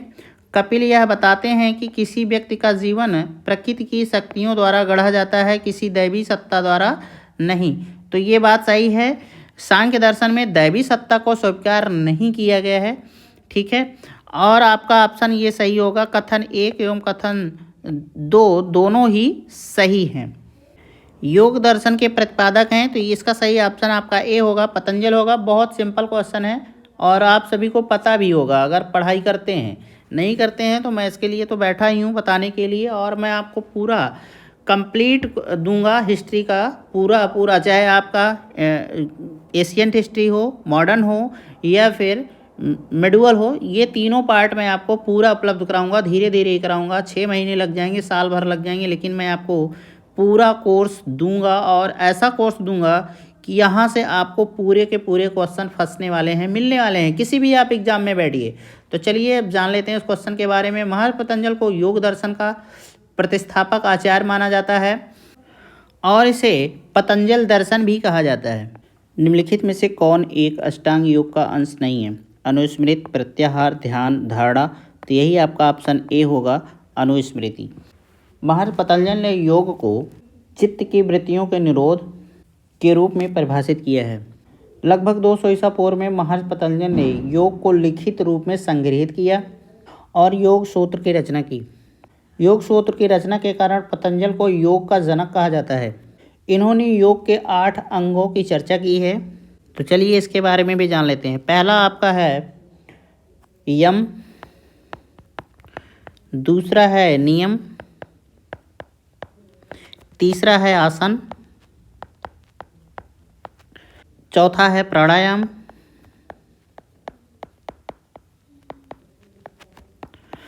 पांचवा है प्रत्याहार, इसको याद कर लीजिएगा, छठा है धारणा, सातवां है ध्यान और आठवां है समाधि। ठीक है, ये 8 है। अंग हैं योग के, इसको आप याद कर लीजिए, ज़रूरी है, इम्पोर्टेंट है। महाभाष्य के लेखक पतंजल समसामयिक थे चंद्रगुप्त मौर्य के, अशोक के, पुष्यमित्र शुंग के, चंद्रगुप्त प्रथम के। तो ये आपका ऑप्शन सी सही होगा। ये पुष्यमित्र शुंग के पुरोहित थे। जब मैं मौर्य वंश पढ़ा रहा था तो इनके बारे में पूरा डिटेल में चर्चा किया था, पुष्यमित्र शुंग के बारे में, ठीक है। तो और इनके बारे में भी चर्चा किया था, पतंजल के बारे में, दंडी के बारे में भी चर्चा किया गया था। तो आप लोग ना अगर वीडियो को नहीं देखे हैं तो प्लेलिस्ट बनी है चैनल पर, जाइए उसको देखिए, क्योंकि हिस्ट्री है, एक पार्ट से दूसरा पार्ट जुड़ता चला जाता है, ठीक है। अगर आपने मौर्य वंश को नहीं पढ़ा है ठीक से तो आप गुप्त वंश को सही से समझ नहीं पाएंगे, क्योंकि जब गुप्त वंश समाप्त होता है, मौर्य वंश समाप्त होता है, उसके बाद नए वंश शुरू होते हैं, तो उसमें एक दो कड़ियाँ जुड़ती हैं। अगर आपको वो चैप्टर ही नहीं पढ़ा है तो आपको ये गुप्त वंश डायरेक्ट समझ में नहीं आएगा। तो इसीलिए कहता हूँ कि आप लोग शुरुआत से एक एक वीडियो देखिए। अभी तक मैंने 8 वीडियो दिया है आपको एशियंट हिस्ट्री का, 2-3 और पड़ेगा, एशियंट हिस्ट्री आपकी समाप्त हो जाएगी, फिर उसके बाद मेडिवल हिस्ट्री की बात आएगी, ठीक है। तो चलिए अगला क्वेश्चन। नव्य न्याय संप्रदाय के संस्थापक कौन हैं? रघुनाथ शिरोमणि, गंगेश, श्रीधर या फिर उदयन? तो देखिए इसमें आपका गंगेश भी सही है और उदयन भी सही है। इस तरीके से इसमें 2 ऑप्शन सही हैं। मिथिला के प्रसिद्ध तर्कवादी उदयन न्याय दर्शन के प्रख्यात विद्वान थे।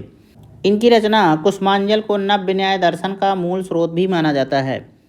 कई विचारक उदयन को नव्य न्याय दर्शन का वास्तविक संस्थापक मानते हैं, जबकि कुछ विचारक जो है ना गंगेश को भी मानते हैं, ठीक है। गंगेश ने जो है नव्य न्याय दर्शन को संग्रहित किया था, यही इनकी खासियत थी, तो इसीलिए इनको भी संस्थापक मानते हैं। तो चलिए अगला क्वेश्चन। जब तक जीवित रहो सुख से जीवित रहो, चाहे इसके लिए ऋण ही लेना पड़े, क्योंकि शरीर के भस्मीभूत हो जाने पर पुनरागमन नहीं हो सकता। पुनर्जन्म का निषेध करने वाली यह उक्ति किसकी है? तो भाई देखो, ये ना चरवाकों ने कहा है, इसको आप ध्यान में रखिएगा। भारतीय दर्शन में चरवाक दर्शन जड़वादी या भौतिकवादी विचारधारा के पोषक थे। इस दर्शन का आदर्श है जब तक जीवित रहें सुख से जीवित रहें, उधार लेकर घी पिएं, क्योंकि देह के भस्म हो जाने के बाद पुनर्जन्म नहीं होता है, ठीक है। यही इनका मंतव्य था। देखिए घी पी के लेने के मतलब ये नहीं है कि आप सच में उधार लीजिए, मतलब इनका है कि आप कायदे से रहिए, थोड़ा बहुत इधर उधर करिए, कंजूसी मत करिए लाइफ में। अगर आपके पास पैसा है उसका सही से सदुपयोग करिए, संसाधन है उसका सही से सदुपयोग करिए, क्योंकि जीवन बार बार नहीं मिलता है, ऐसा इनका मानना था चरवाकों का। अगला क्वेश्चन। केवल प्रत्यक्ष प्रमाण को कौन स्वीकार करता है? तो चरवाक ही स्वीकार करते हैं प्रत्यक्ष को, ठीक है। भारतीय दर्शन में विभिन्न संप्रदायों में प्रमाणों की संख्या के विषय में पर्याप्त मतभेद हैं।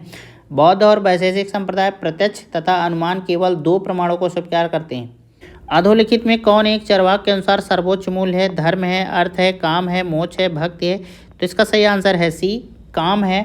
चरवाक दर्शन ने भारतीय परंपरा में स्वीकृत 4 पुरुषार्थों में काम को परम पुरुषार्थ माना है। इनके अनुसार जो कर्म काम की पूर्ति करे या मनुष्य को सुख प्रदान करे वही उचित है।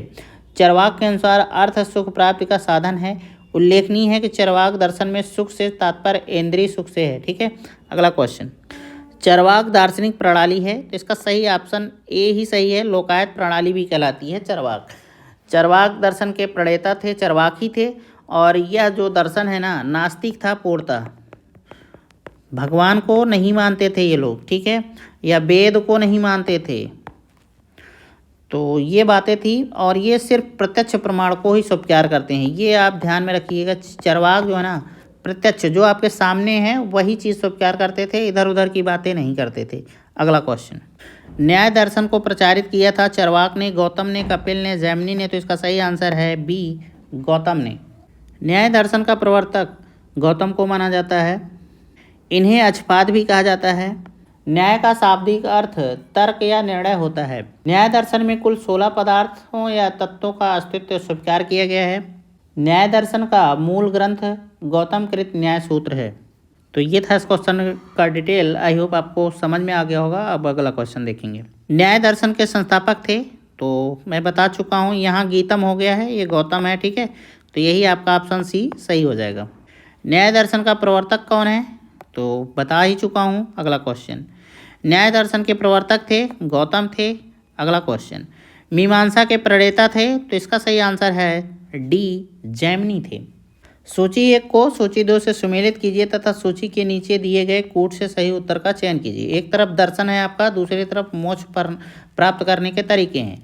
तो अगर हम बात करें न्याय दर्शन का, तो न्याय दर्शन जो है तार्किक चिंतन पर भरोसा करता था। उनका मानना था कि अगर तार्किक चिंतन करेंगे तो आपको मोक्ष की प्राप्ति हो जाएगी। और अगर बात करें मीमांसा दर्शन का, तो ये वैदिक अनुष्ठान करना, इनको लगता था कि अगर वैदिक अनुष्ठान करेंगे तो मोक्ष की प्राप्त हो जाएगी। और सांख्य दर्शन की बात करें तो ये जो है ना वास्तविक ज्ञान का अभिग्रहण करते थे, मतलब जो सामने प्रत्यक्ष होता था उसी को मानते थे, इधर उधर की चीज़ें नहीं देखते थे। वेदांत दर्शन जो है आत्मज्ञान पर जोर देता था कि अगर आपको आत्मज्ञान है तो आप जो हैं मोक्ष की प्राप्ति कर लेंगे। तो इस तरीके से इसका आपका जो है बी ऑप्शन सही होगा, 4 3 1 2। ठीक है, अगला क्वेश्चन, कर्म का सिद्धांत संबंधित है, तो इसका सही आंसर है आपका बी मीमांसा से संबंधित है। कर्म का सिद्धांत मीमांसा दर्शन से संबंधित है। इसे पूर्व मीमांसा, कर्म मीमांसा या धर्म मीमांसा भी कहते हैं। मीमांसा के प्रखर आचार्य कुमारिल भट्ट को, जिनकी गणना भारतीय दर्शन के मूर्धन्य आचार्यों में की जाती है और जिन्होंने अपने प्रमुख तर्कों से बौद्ध धर्म तथा दर्शन का खंडन करके वैदिक धर्म का दर्शन की पुनः प्रतिष्ठा की, पूर्व मीमांसा और वेदांत के बीच की श्रृंखला माना जाता है। निम्न से किस दर्शन का मत है कि वेद शाश्वत सत्य है? साक्ष्य का, गुणवाचक का, मीमांसा का, न्याय का, योग का? तो यही आपका सी ऑप्शन सही है। इसके बारे में आपको पूरा का पूरा डिटेल दे दिया हूँ। अगला क्वेश्चन, अपूर्व का सिद्धांत संबंधित है चरवाक से, जैन से, बौद्ध से, मीमांसा से? तो आपका आंसर डी होगा, मीमांसा से। मीमांसा दर्शन में एक अदृश्य शक्ति की कल्पना की गई है जो कर्म तथा उसके परिणाम के बीच एक अतिलौकिक कड़ी है। वे इसे अपूर्व कहते हैं। अपूर्व का शाब्दिक अर्थ है कोई नई वस्तु जो पहले नहीं जानी गई अथवा वह जो पहले नहीं था। निम्न से किस भारतीय दर्शन ने परमाणु सिद्धांत का प्रतिपादन किया? योग, न्याय, सांख्य, वैशेषिक? तो इसका सही आंसर है डी वैशेषिक ने किया। वैशेषिक दर्शन के अनुसार सृष्टि का निर्माण अणु से हुआ है। ठीक है, किससे हुआ है? अणु। अणु क्या होता है? दुनिया का सबसे छोटा पदार्थ या कण। ठीक है, निम्नलिखित युग्मों में से कौन सा एक भारतीय खट दर्शन का भाग नहीं है? मीमांसा और वेदांत, न्याय और वैशेषिक, लोकायत और कापालिक, सांख्य और योग? यही आपका लोकायत और कापालिक जो है यही वेद पुराणों को नहीं मानता है। बाकी ये जितने हैं सब ना वेद को अपौरुषेय कहते हैं। लोकायत दर्शन किसको कहा जाता है? मैं आपको बता चुका हूँ, चरवाक को कहा जाता है। ठीक है, और चरवाक को ही लोकायत भी कहा जाता है। ये भौतिक दर्शन है जो भौतिक या सांसारिक सुख को अधिक महत्व देता है। ठीक है, अगला क्वेश्चन, अद्वैत दर्शन के संस्थापक शंकराचार्य जी हैं। इनका जन्म जो है केरल के कलाडी में हुआ था। यही जो हैं अद्वैत दर्शन के प्रतिष्ठापक भी थे। इन्होंने प्रस्थान त्रयी पर भाष्य लिखा। प्रस्थान त्रयी क्या होता है? तो प्रस्थान त्रयी के अंतर्गत आता है उपनिषद आता है, दूसरा आता है ब्रह्मसूत्र, और आपका तीसरा आता है भगवत गीता। ठीक है, ये 3 आते हैं, इनको प्रस्थान त्रयी कहा जाता है। इसको ध्यान में आप रख सकते हैं। शंकर के दर्शन को कहा जाता है अद्वैतवाद कहा जाता है। शंकर से मतलब है शंकराचार्य से। ठीक है, प्रच्छन्न बौद्ध किसे कहा जाता है? तो ये शंकर को ही कहा जाता है, शंकराचार्य जी को ही कहा जाता है। क्यों कहा जाता है? तो हिंदू धर्म के प्रख्यात दार्शनिक थे शंकराचार्य जी।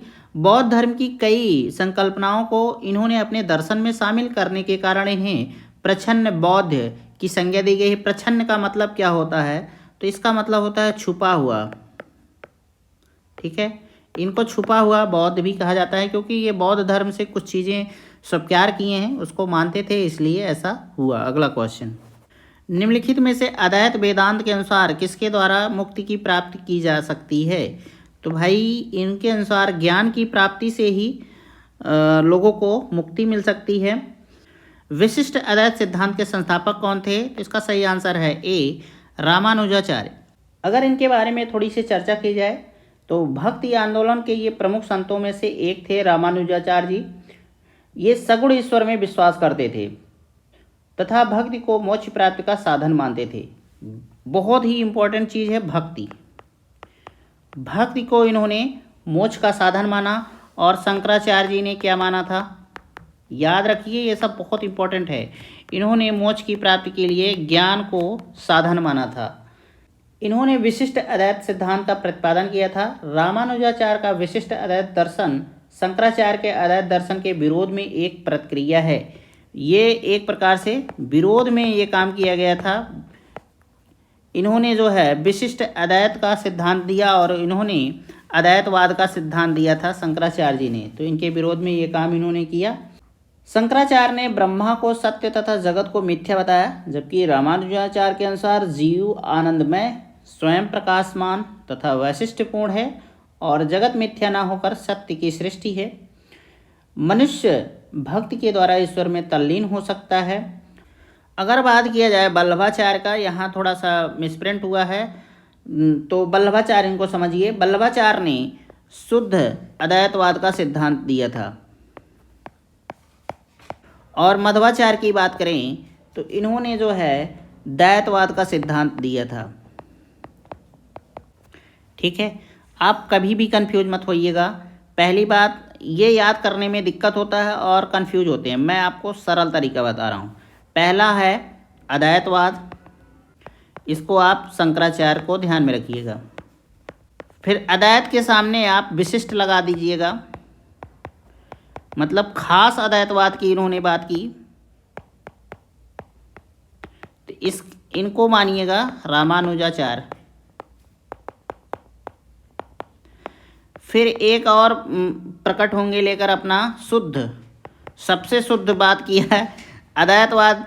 अद्वैतवाद इनका था, अब इनका सबसे ज़्यादा शुद्ध है। शुद्ध अद्वैतवाद की बात किया इन्होंने, तो आप इनके नाम को याद रखिएगा, वल्लभाचार्य। ठीक है, फिर चौथे आएंगे द्वैतवाद, सिर्फ द्वैतवाद। सब में अद्वैतवाद लगा है, इनके में द्वैतवाद लगा है। तो जब द्वैतवाद रहेगा तो जान लीजिएगा कि मध्वाचार्य जी हैं। तो इस तरीके से आप इन चारों को नाम को आसानी से याद रख सकते हैं। कैसे? इन्होंने अद्वैतवाद दिया, फिर इन अद्वैतवाद के जगह आप अगर विशिष्ट लगा देंगे तो रामानुजाचार्य जी हो जाएंगे, और अद्वैतवाद के सामने अगर शुद्ध लगा देंगे तो वल्लभाचार्य जी हो जाएंगे, और इन तीनों को हटाकर सिर्फ द्वैतवाद कर देंगे तो मध्वाचार्य हो जाएंगे। इस तरीके से आपको ये याद हो जाएगा, कन्फ्यूज़न पैदा नहीं होगा। अगला क्वेश्चन, निम्न में से किसका संबंध वेदांत दर्शन के साथ नहीं है? शंकराचार्य, अभिनवगुप्त, रामानुज, माधव। इसका सही आंसर है आपका बी, अभिनवगुप्त। वेदांत का शाब्दिक अर्थ है वेद का अंत या वैदिक विचारधारा की पराकाष्ठा। अगर हम बात करें वेदांत दर्शन के बारे में, तो वेदांत दर्शन के 3 आधार हैं। कौन कौन से? पहला है उपनिषद है, दूसरा ब्रह्मसूत्र, और तीसरा है भगवद गीता। और इन तीनों को मैंने आपको बताया था कि प्रस्थान त्रयी भी कहा जाता है, ध्यान में रख सकते हैं आप। और इस पर शंकराचार्य जी ने भाष्य भी अपना लिखा है, ये भी ध्यान में रखिएगा। अब हम बात करते हैं अभिनवगुप्त की। तो अभिनवगुप्त जो है ना, ये क्या थे? इनकी मुख्य ख्याति जो है तंत्र तथा अलंकार शास्त्र के क्षेत्र में था। तो ये था इस क्वेश्चन का डिटेल। आई होप आपको अच्छा लगा होगा। अगला क्वेश्चन, सूची 1 को सूची 2 से सुमेलित कीजिए एवं नीचे दिए गए कूट की सहायता से सही उत्तर का चयन कीजिए। ये संवत्सर है, किस समय से गणना है इसकी, ये आपके जैसे अब देखिए विक्रम संवत की अगर हम बात करें ना, तो इसका 58 ईसा पूर्व, इससे कहीं कहीं आपको 57 ईसा पूर्व भी मिलेगा। ठीक है, ध्यान में रखिएगा। अब शक संवत की बात करें तो ये जो है 78 ईसा पूर्व में था। और गुप्त संवत की बात करें तो ये 320, ठीक, या 319, यहाँ 320 दिया गया है लेकिन आपको 319 ही मानकर चलना पड़ेगा। अब कली संवत्सर की बात करें तो ये है 3102 ईसा पूर्व। तो मैंने मिलान कर दिया। अब इसके साथ अगर आप सही ऑप्शन पर जाएंगे कि इसका सही उत्तर क्या होगा, तो आपका डी उत्तर सही होगा। 4 3 2 1। निम्न कथनों पर विचार कीजिए तथा नीचे दिए गए कूट से सही उत्तर का चयन कीजिए। विक्रम संवत 58 ईसा पूर्व से आरंभ हुआ, बात सही है। शक संवत 78 से हुआ, ये भी बात सही है। गुप्त काल सन 319 से आरंभ हुआ, ये भी बात सही है। भारत में मुसलमान शासक युग 1192 से शुरू हुआ, ये बात भी सही है। तो भाई आंसर क्या होगा आपका, यही ऑप्शन डी सही हो जाएगा। 3 1 2 4। ये तीनों तो आपको पता हैं, लेकिन ये थोड़ा सा आप कन्फ्यूजन हो सकते हैं, आपको लग सकता है कि ऐसा कैसे। तो भारत में मुसलमान शासक का युग जो है मोहम्मद गौरी की तराइन के द्वितीय युद्ध में विजय से प्रारंभ माना जाता है, जो कि 1192 था। इन्होंने किसको हराया था, तो पृथ्वीराज चौहान जी को हराया था। इस प्रकार इस प्रश्न में जो आपको उत्तर मिल रहा है ना, यही होगा। और अगर बात करें भारत में मुस्लिम शासन युग का, तो ये 1206 से शुरू होता है और ये आपका है गुलाम वंश से शुरू होता है। ठीक है, गुलाम वंश का 1206 ईस्वी, इसको आप ध्यान में रख सकते हैं। अगला क्वेश्चन, पुलकेशिन एक का बादामी शिलालेख शक वर्ष 465 का दिनांकित है। यदि इसे विक्रम संवत में दिनांकित करना हो तो वर्ष होगा। इसके बारे में मैंने फुल डिटेल आपको दी थी मौर्य वंश वाले वीडियो में। ठीक है, अगर किसी ने पढ़ा होगा तो उसको आप अच्छे से समझ जाएंगे कि इसका क्या टाइम पीरियड होने वाला है। आपका ये जो 465 दिख रहा है ना, इस 465 को रखिए। ठीक है, इसमें 58 आप और जोड़ दीजिए। 58 आपका क्या है, ये है आपका विक्रम संवत, और फिर 78 और जोड़ दीजिए, और ये 78 क्या है आपका शक संवत है। अब आप इसको जब जोड़ेंगे ना तो आपका आंसर मिल जाएगा। 8 8 16 होता है, 16 5 21, हासिल लगा 2, 7 5 12, और 12 6 18, और 18 में हासिल 2 जुड़ेगा तो 20 हो जाएगा, फिर हासिल 2 बचा।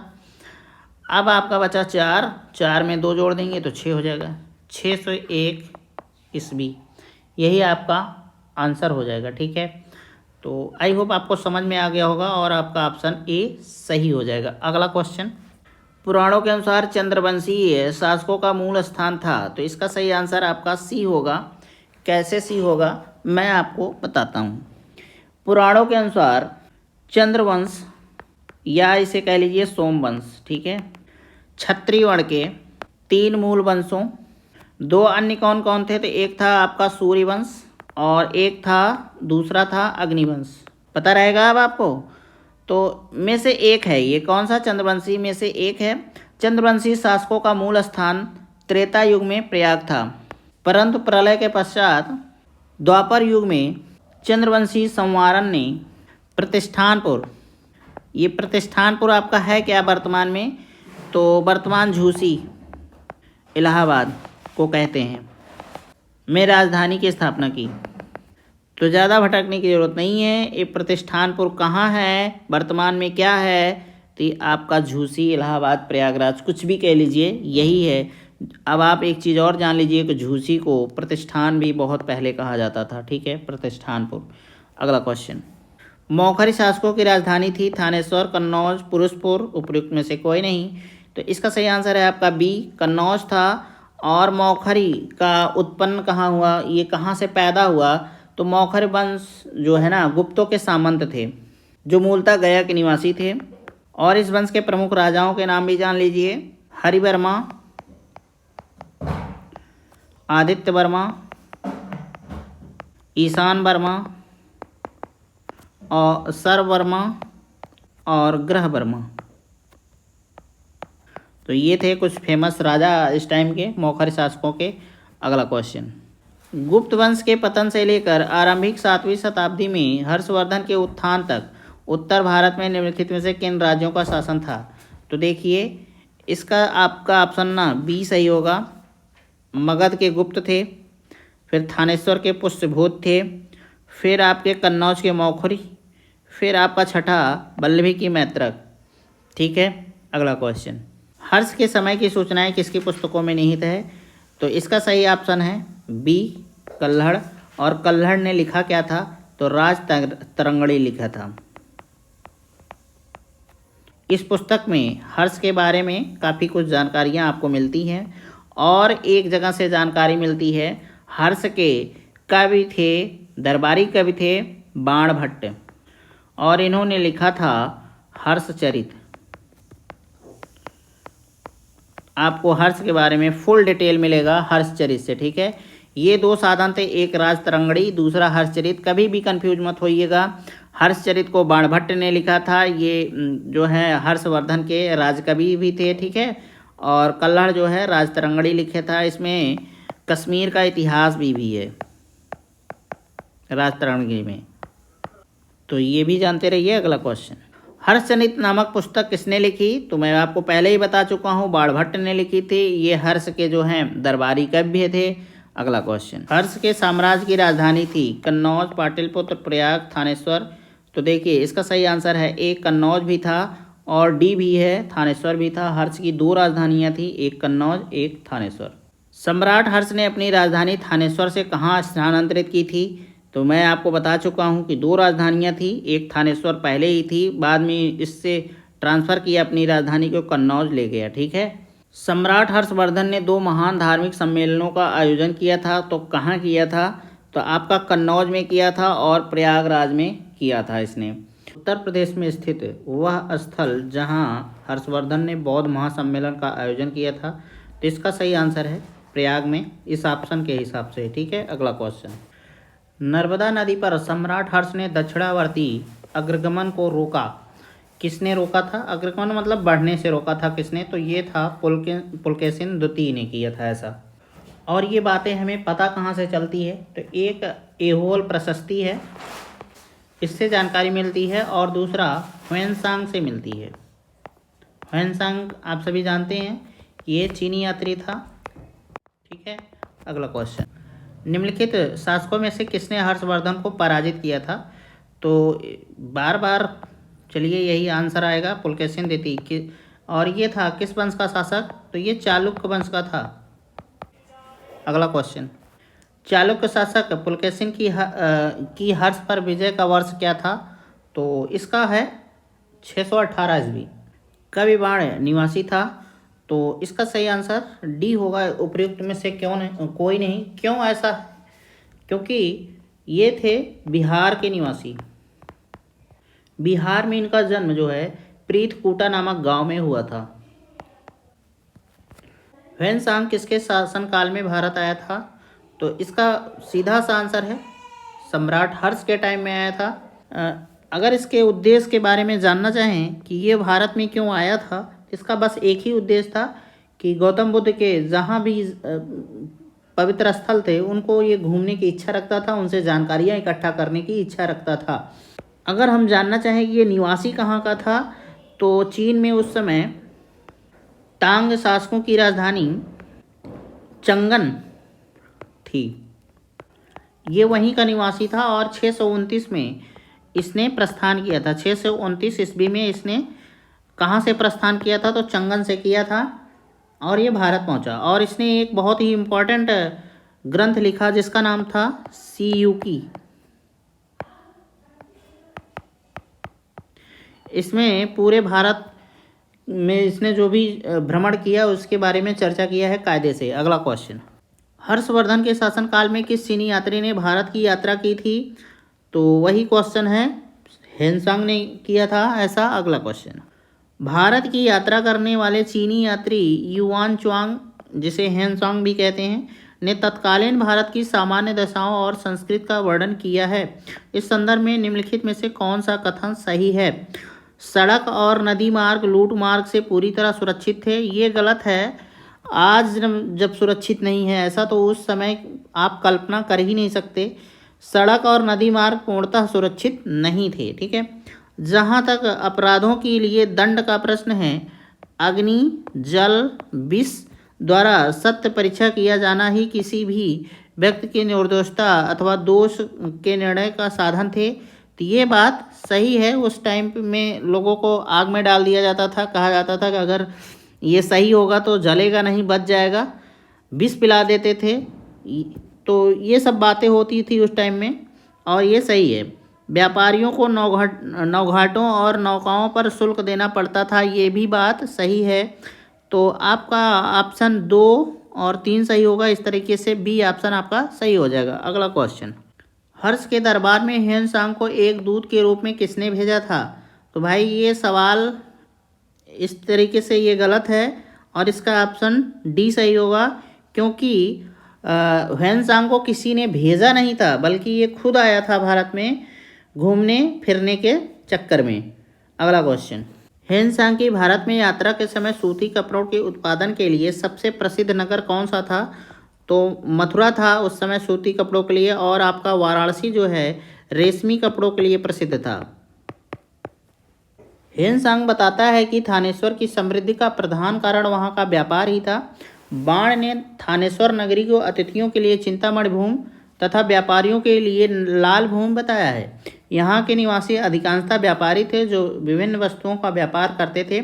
उज्जैनी तथा कन्नौज भी इस काल में आर्थिक दृष्टि से अत्यंत समृद्ध थे। अगला कौशेय शब्द का प्रयोग किया गया है, तो ये किया गया है आपका रेशम के लिए। और रेशम कहाँ सबसे ज़्यादा प्रसिद्ध था? तो उस समय वाराणसी का प्रसिद्ध था। किस टाइम पीरियड की बात हो रही है? ये हर्षवर्धन के टाइम पीरियड की बात हो रही है। और ये कौशेय शब्द जो है ना, ये गुप्त और गुप्तोत्तर दोनों काल में, मतलब जब गुप्त के राजा शासन कर रहे थे उस समय भी, और जब राजा इनके समाप्त हो गए गुप्त वंश के, उसके जो और राजा है जैसे हर्षवर्धन लोग आए, तब भी ये कौशेय ही कहा जाता था रेशम को। ठीक है। अगला क्वेश्चन, चीनी यात्री ह्वेनसांग ने किस विश्वविद्यालय में अध्ययन किया था?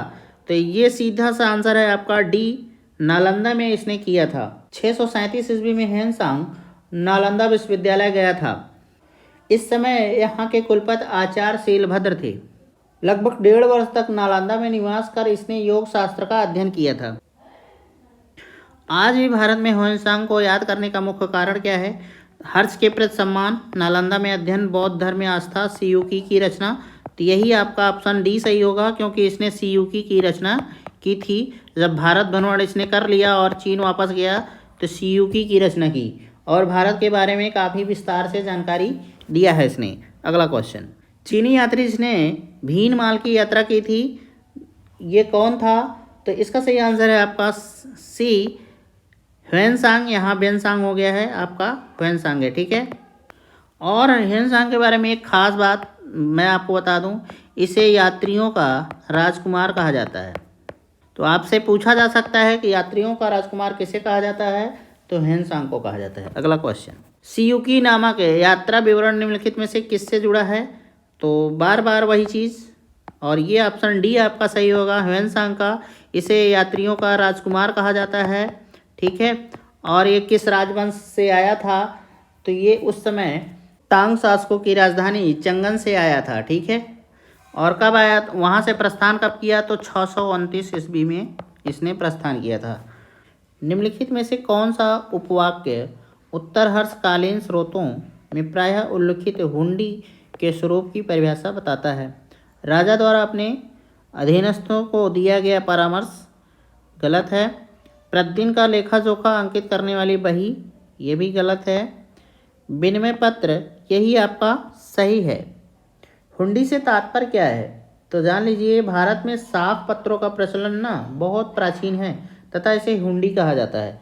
व्यापार में माल का क्रय एवं विक्रय जो होता है नगद और उधार पर किया जाता है। आप सभी जानते हैं, यदि माल क्रय अथवा विक्रय नगद होता है तो कोई बात नहीं है, लेकिन अगर माल में उधारी कर रहे हैं आप, तो उस समय मूल्य तुरंत ना चुकाकर भविष्य में जैसे आप चुका रहे हैं, तो ऐसी स्थिति में भावी भुगतान की समस्या का समाधान साख पत्रांक माल बेचने वाले व्यक्ति को एक निश्चित अवधि में भुगतान का आश्वासन देता है। आधुनिक समय में इन साख पत्रों को विनिमय विपत्र अथवा प्रतिज्ञा विपत्रों के नाम से जाना जाता है। अगला, चीनी लेखक भारत का उल्लेख किस नाम से करते हैं? फोक्योकी, युनतू, सीयूकी, सिकियापोनो। तो यही आपका बी ऑप्शन सही है, युनतू नाम से किया गया है। और इसे कहीं कहीं ऐसा लिखा गया है थियानतू। तो भारत को कहीं कहीं यिंतू नाम से या फिर थियांतु यिंतु ऐसे इसको लिखते थे ये लोग, या फिर थियांतु। तो आप लोग ध्यान में रखिएगा। अगला क्वेश्चन, नालंदा विश्वविद्यालय के विनाश का कारण क्या था? मुसलमान, कुषाण, सीथियंस या फिर मुगल? तो यही आपका ए ऑप्शन सही होगा, मुसलमान। नालंदा विश्वविद्यालय बख्तियार खिलजी आप सभी जानते हैं, बहुत फेमस था उस समय, बहुत बदमाश भी था। इसी ने नालंदा विश्वविद्यालय को बर्बाद कर दिया। और जब ये नालंदा विश्वविद्यालय बर्बाद होता है तो भारत में बौद्ध मत के पतन के लिए अंतिम प्रहार के रूप में इसे देखा जाता है। बौद्ध मत का जब विनाश हुआ, नालंदा जिस दिन समाप्त हुआ ना, वहीं से अंतिम रूप से इसको माना जाता है बौद्ध धर्म बिल्कुल खत्म हो गया। अगला क्वेश्चन, भारत में सबसे प्राचीन विहार है नालंदा, उदनपुरी, विक्रमशिला या फिर भांजा? तो यही आपका ऑप्शन ए सही होगा, नालंदा। 5वीं सदी के मध्य गुप्तों के समय में नालंदा स्थित विश्वविद्यालय अस्तित्व में आया। सर्वप्रथम कुमारगुप्त प्रथम ने नालंदा बौद्ध विहार को दान दिया और बाद में बुद्धगुप्त ने। नालंदा कहाँ पर स्थित है? तो आप सभी जानते हैं कि बहुत ही फेमस है, बिहार में स्थित है। अगला क्वेश्चन, गुप्तोत्तर युग में प्रमुख व्यापारिक केंद्र था कन्नौज, उज्जैन, पार या फिर देवगिरी? इसका सही आंसर है ए, कन्नौज हो गया था। गुप्त काल में जो है आपका फेमस था उज्जैन, लेकिन गुप्त काल के बाद जो है कन्नौज व्यापारिक केंद्र बन गया पूर्णतः। सामंतवाद का विकास गुप्तोत्तर काल की कृषक संरचना की प्रमुख विशेषता थी, ये बात सही है। इस काल में भूस्वामी, मध्यस्थ वर्ग एवं आश्रित कृषक वर्ग अस्तित्व में आया, ये भी बात सही है। तो इस तरीके से आपका ऑप्शन ए सही हो जाएगा। ए तथा आर दोनों सही हैं तथा आर ए की सही व्याख्या है। अगला क्वेश्चन, निम्नलिखित कथनों पर विचार कीजिए। चीनी तीर्थयात्री फाहान ने कनिष्क द्वारा आयोजित की गई चतुर्थ महान बौद्ध परिषद में भाग लिया था, गलत है। अगर आप लोग महाजनपद टाइम पीरियड को पढ़े होंगे और मौर्य काल को पढ़े होंगे तो इसके बारे में आपको कंफ्यूज होने की ज़रूरत ही नहीं है। मैंने आपको बौद्ध संगतियों के बारे में अच्छे से बताया था, और जब मैं बौद्ध पढ़ा रहा था, बौद्ध चैप्टर, तो उसमें भी कायदे से बताया था। अगर आपने उस वीडियो को नहीं देखा है तो चैनल पर प्लेलिस्ट बनी है, आप उस पर जाकर सारे वीडियो को देख सकते हैं। अभी तक 8 वीडियो पड़े हैं और ये 9वां क्लास आपके लिए दिया जा रहा है। किसका दिया जा रहा है? तो एंशियंट हिस्ट्री का दिया जा रहा है, ठीक है। और इसके बाद अभी आपको 2 या 3 वीडियो कम से कम एशियन हिस्ट्री की मिलेंगी। फिर उसके बाद हम लोग सीधे प्रवेश करेंगे मॉडर्न हिस्ट्री में, ठीक है। अभी तो फिलहाल ये बात की बात है।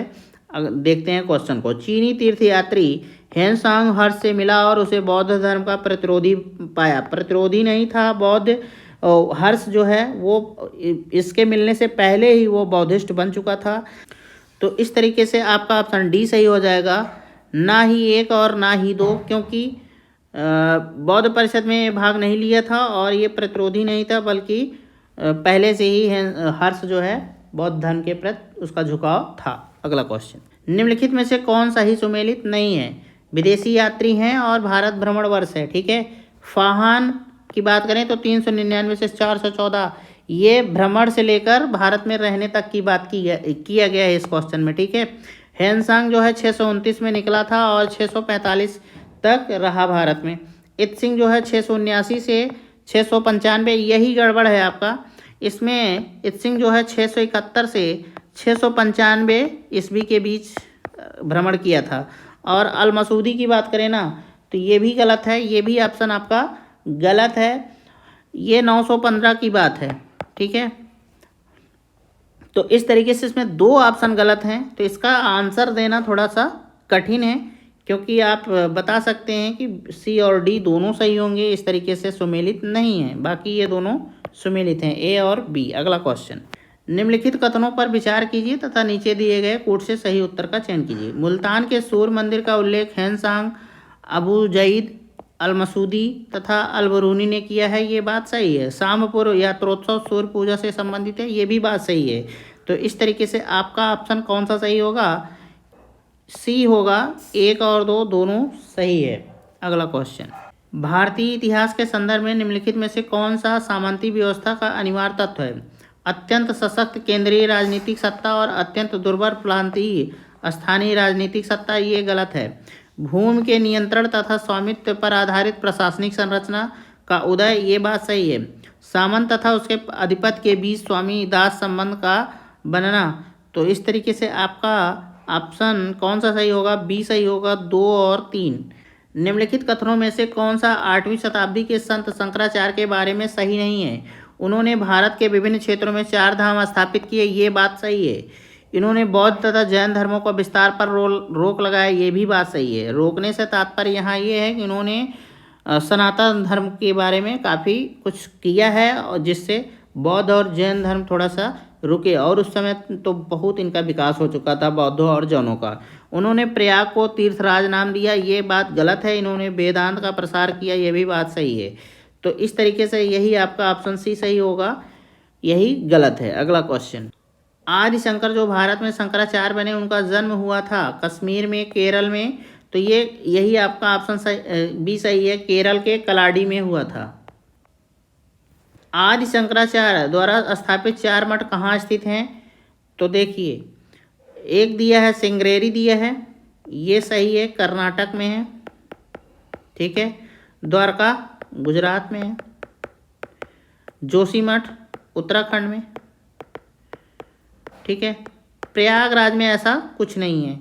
तो आपका ऑप्शन कौन सा सही होगा? यहाँ आपका सी वाला ऑप्शन सही होगा, जोशीमठ, द्वारका, पुरी और श्रृंगेरी। पुरी आपका जो है उड़ीसा में है, ठीक है। श्रृंगेरी कर्नाटक में, द्वारका गुजरात में और जोशीमठ उत्तराखंड में, ठीक है। तो उत्तराखंड उत्तर में पड़ता है आपका, गुजरात पश्चिम में पड़ेगा, उड़ीसा पूर्व में पड़ेगा, कर्नाटक जो है दक्षिण में पड़ेगा, ठीक है। अगला क्वेश्चन, निम्नलिखित में से कौन सा 4 धाम में सम्मिलित नहीं है? पुरी, द्वारका, मानसरोवर, रामेश्वर। तो इसका सही आंसर क्या होना चाहिए आपके हिसाब से? तो इसका सही आंसर सी होगा, मानसरोवर।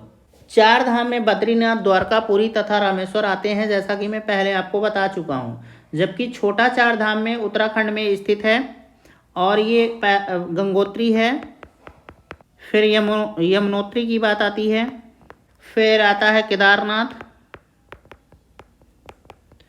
और चौथा है आपका बद्रीनाथ। ये क्या हैं? छोटे 4 धाम में आते हैं। आदि शंकराचार्य द्वारा स्थापित 4 मठ, उत्तर में केदारनाथ, दक्षिण में श्रृंगेरी, पूर्व में पुरी तथा पश्चिम में द्वारका है। अगला क्वेश्चन, निम्नलिखित में जोड़ों में से कौन सम्मिलित नहीं है? रविकीर्त पुलकेशिन द्वितीय, तो ये बात सही है। भवभूत कन्नौज के यशोवर्मन के यहाँ, तो ये भी बात सही है।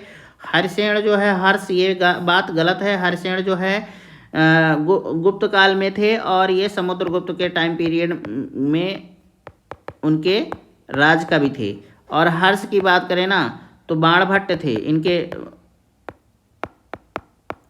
राजकीय कवि। दंडी जो है नरसिंह वर्मन के यहाँ थे। तो यही आपका ए, बी और डी सही है, सी गलत है। तो इस तरीके से ही आपका ऑप्शन सही होगा, इसी का सुमेलन सही नहीं है। अगला क्वेश्चन, सूची 1 तथा सूची 2 को सुमेलित कीजिए तथा सूचियों के नीचे दिए गए कोड से सही उत्तर का चयन कीजिए। ये दरबारी कब हैं? इधर दूसरा राजा है। अमीर खुसरो जो हैं आपके अलाउद्दीन खिलजी के यहाँ थे। कालिदास के बारे में मैं बहुत कुछ बता चुका हूँ, तो इनके बारे में अगर बताएं तो ये चंद्रगुप्त द्वितीय थे। हरिसेन समुद्रगुप्त के यहाँ दरबारी कब थे और बाणभट्ट जो है हर्षवर्धन के यहाँ। तो इस तरीके से आपका ऑप्शन बी सही हो जाएगा, 4, 1, 2, 3, ठीक है। अगला क्वेश्चन, सही जोड़िए बनाइए तथा नीचे दिए गए कोड से सही उत्तर चुनिए। भोज जो हैं आपके धार के थे, दुर्गावती गोंडवाना से संबंध रखती हैं और समुद्रगुप्त जो हैं विदिशा से संबंध रखते हैं, अशोक जो है उज्जैन से संबंध रखते हैं। तो इस तरीके से आपका ऑप्शन डी सही होगा, 3, 4, 2, 1। अगला क्वेश्चन, भारत के इतिहास के संदर्भ में निम्नलिखित युग्मों पर विचार कीजिए। प्रसिद्ध स्थल है ये, इधर वर्तमान राज्य हैं। भीलसा की अगर बात करें तो ये आपका है मध्य प्रदेश में, ठीक। द्वार समुद्र जो है ये है कर्नाटक में और यहाँ दिया गया है महाराष्ट्र, ठीक है। और बात करें गिरनार की, तो गिरनार जो है आपका गुजरात में है, सही है। और स्थानेश्वर जो है ये आपका उत्तर प्रदेश में ना होकर हरियाणा में है, तो इस तरीके से आपका चौथा और दूसरा गलत है और 1 और 3 सही है, तो इस तरीके से ऑप्शन ए सही होगा, 1 और 3। तो दोस्तों इस तरीके से आज का ये क्लास एंड होता है। अगर आपको सचमुच में 1% भी फ़ायदा होता है इससे तो मैं बहुत खुश हूँगा। अगर आपको हमारा मेहनत समझ में आ रहा है तो आप चैनल को सब्सक्राइब कर सकते हैं और शेयर कर सकते हैं और लाइक ज़रूर किया करिए, मुझे अच्छा लगता है अगर आप लोगों को लाइक मिलता है।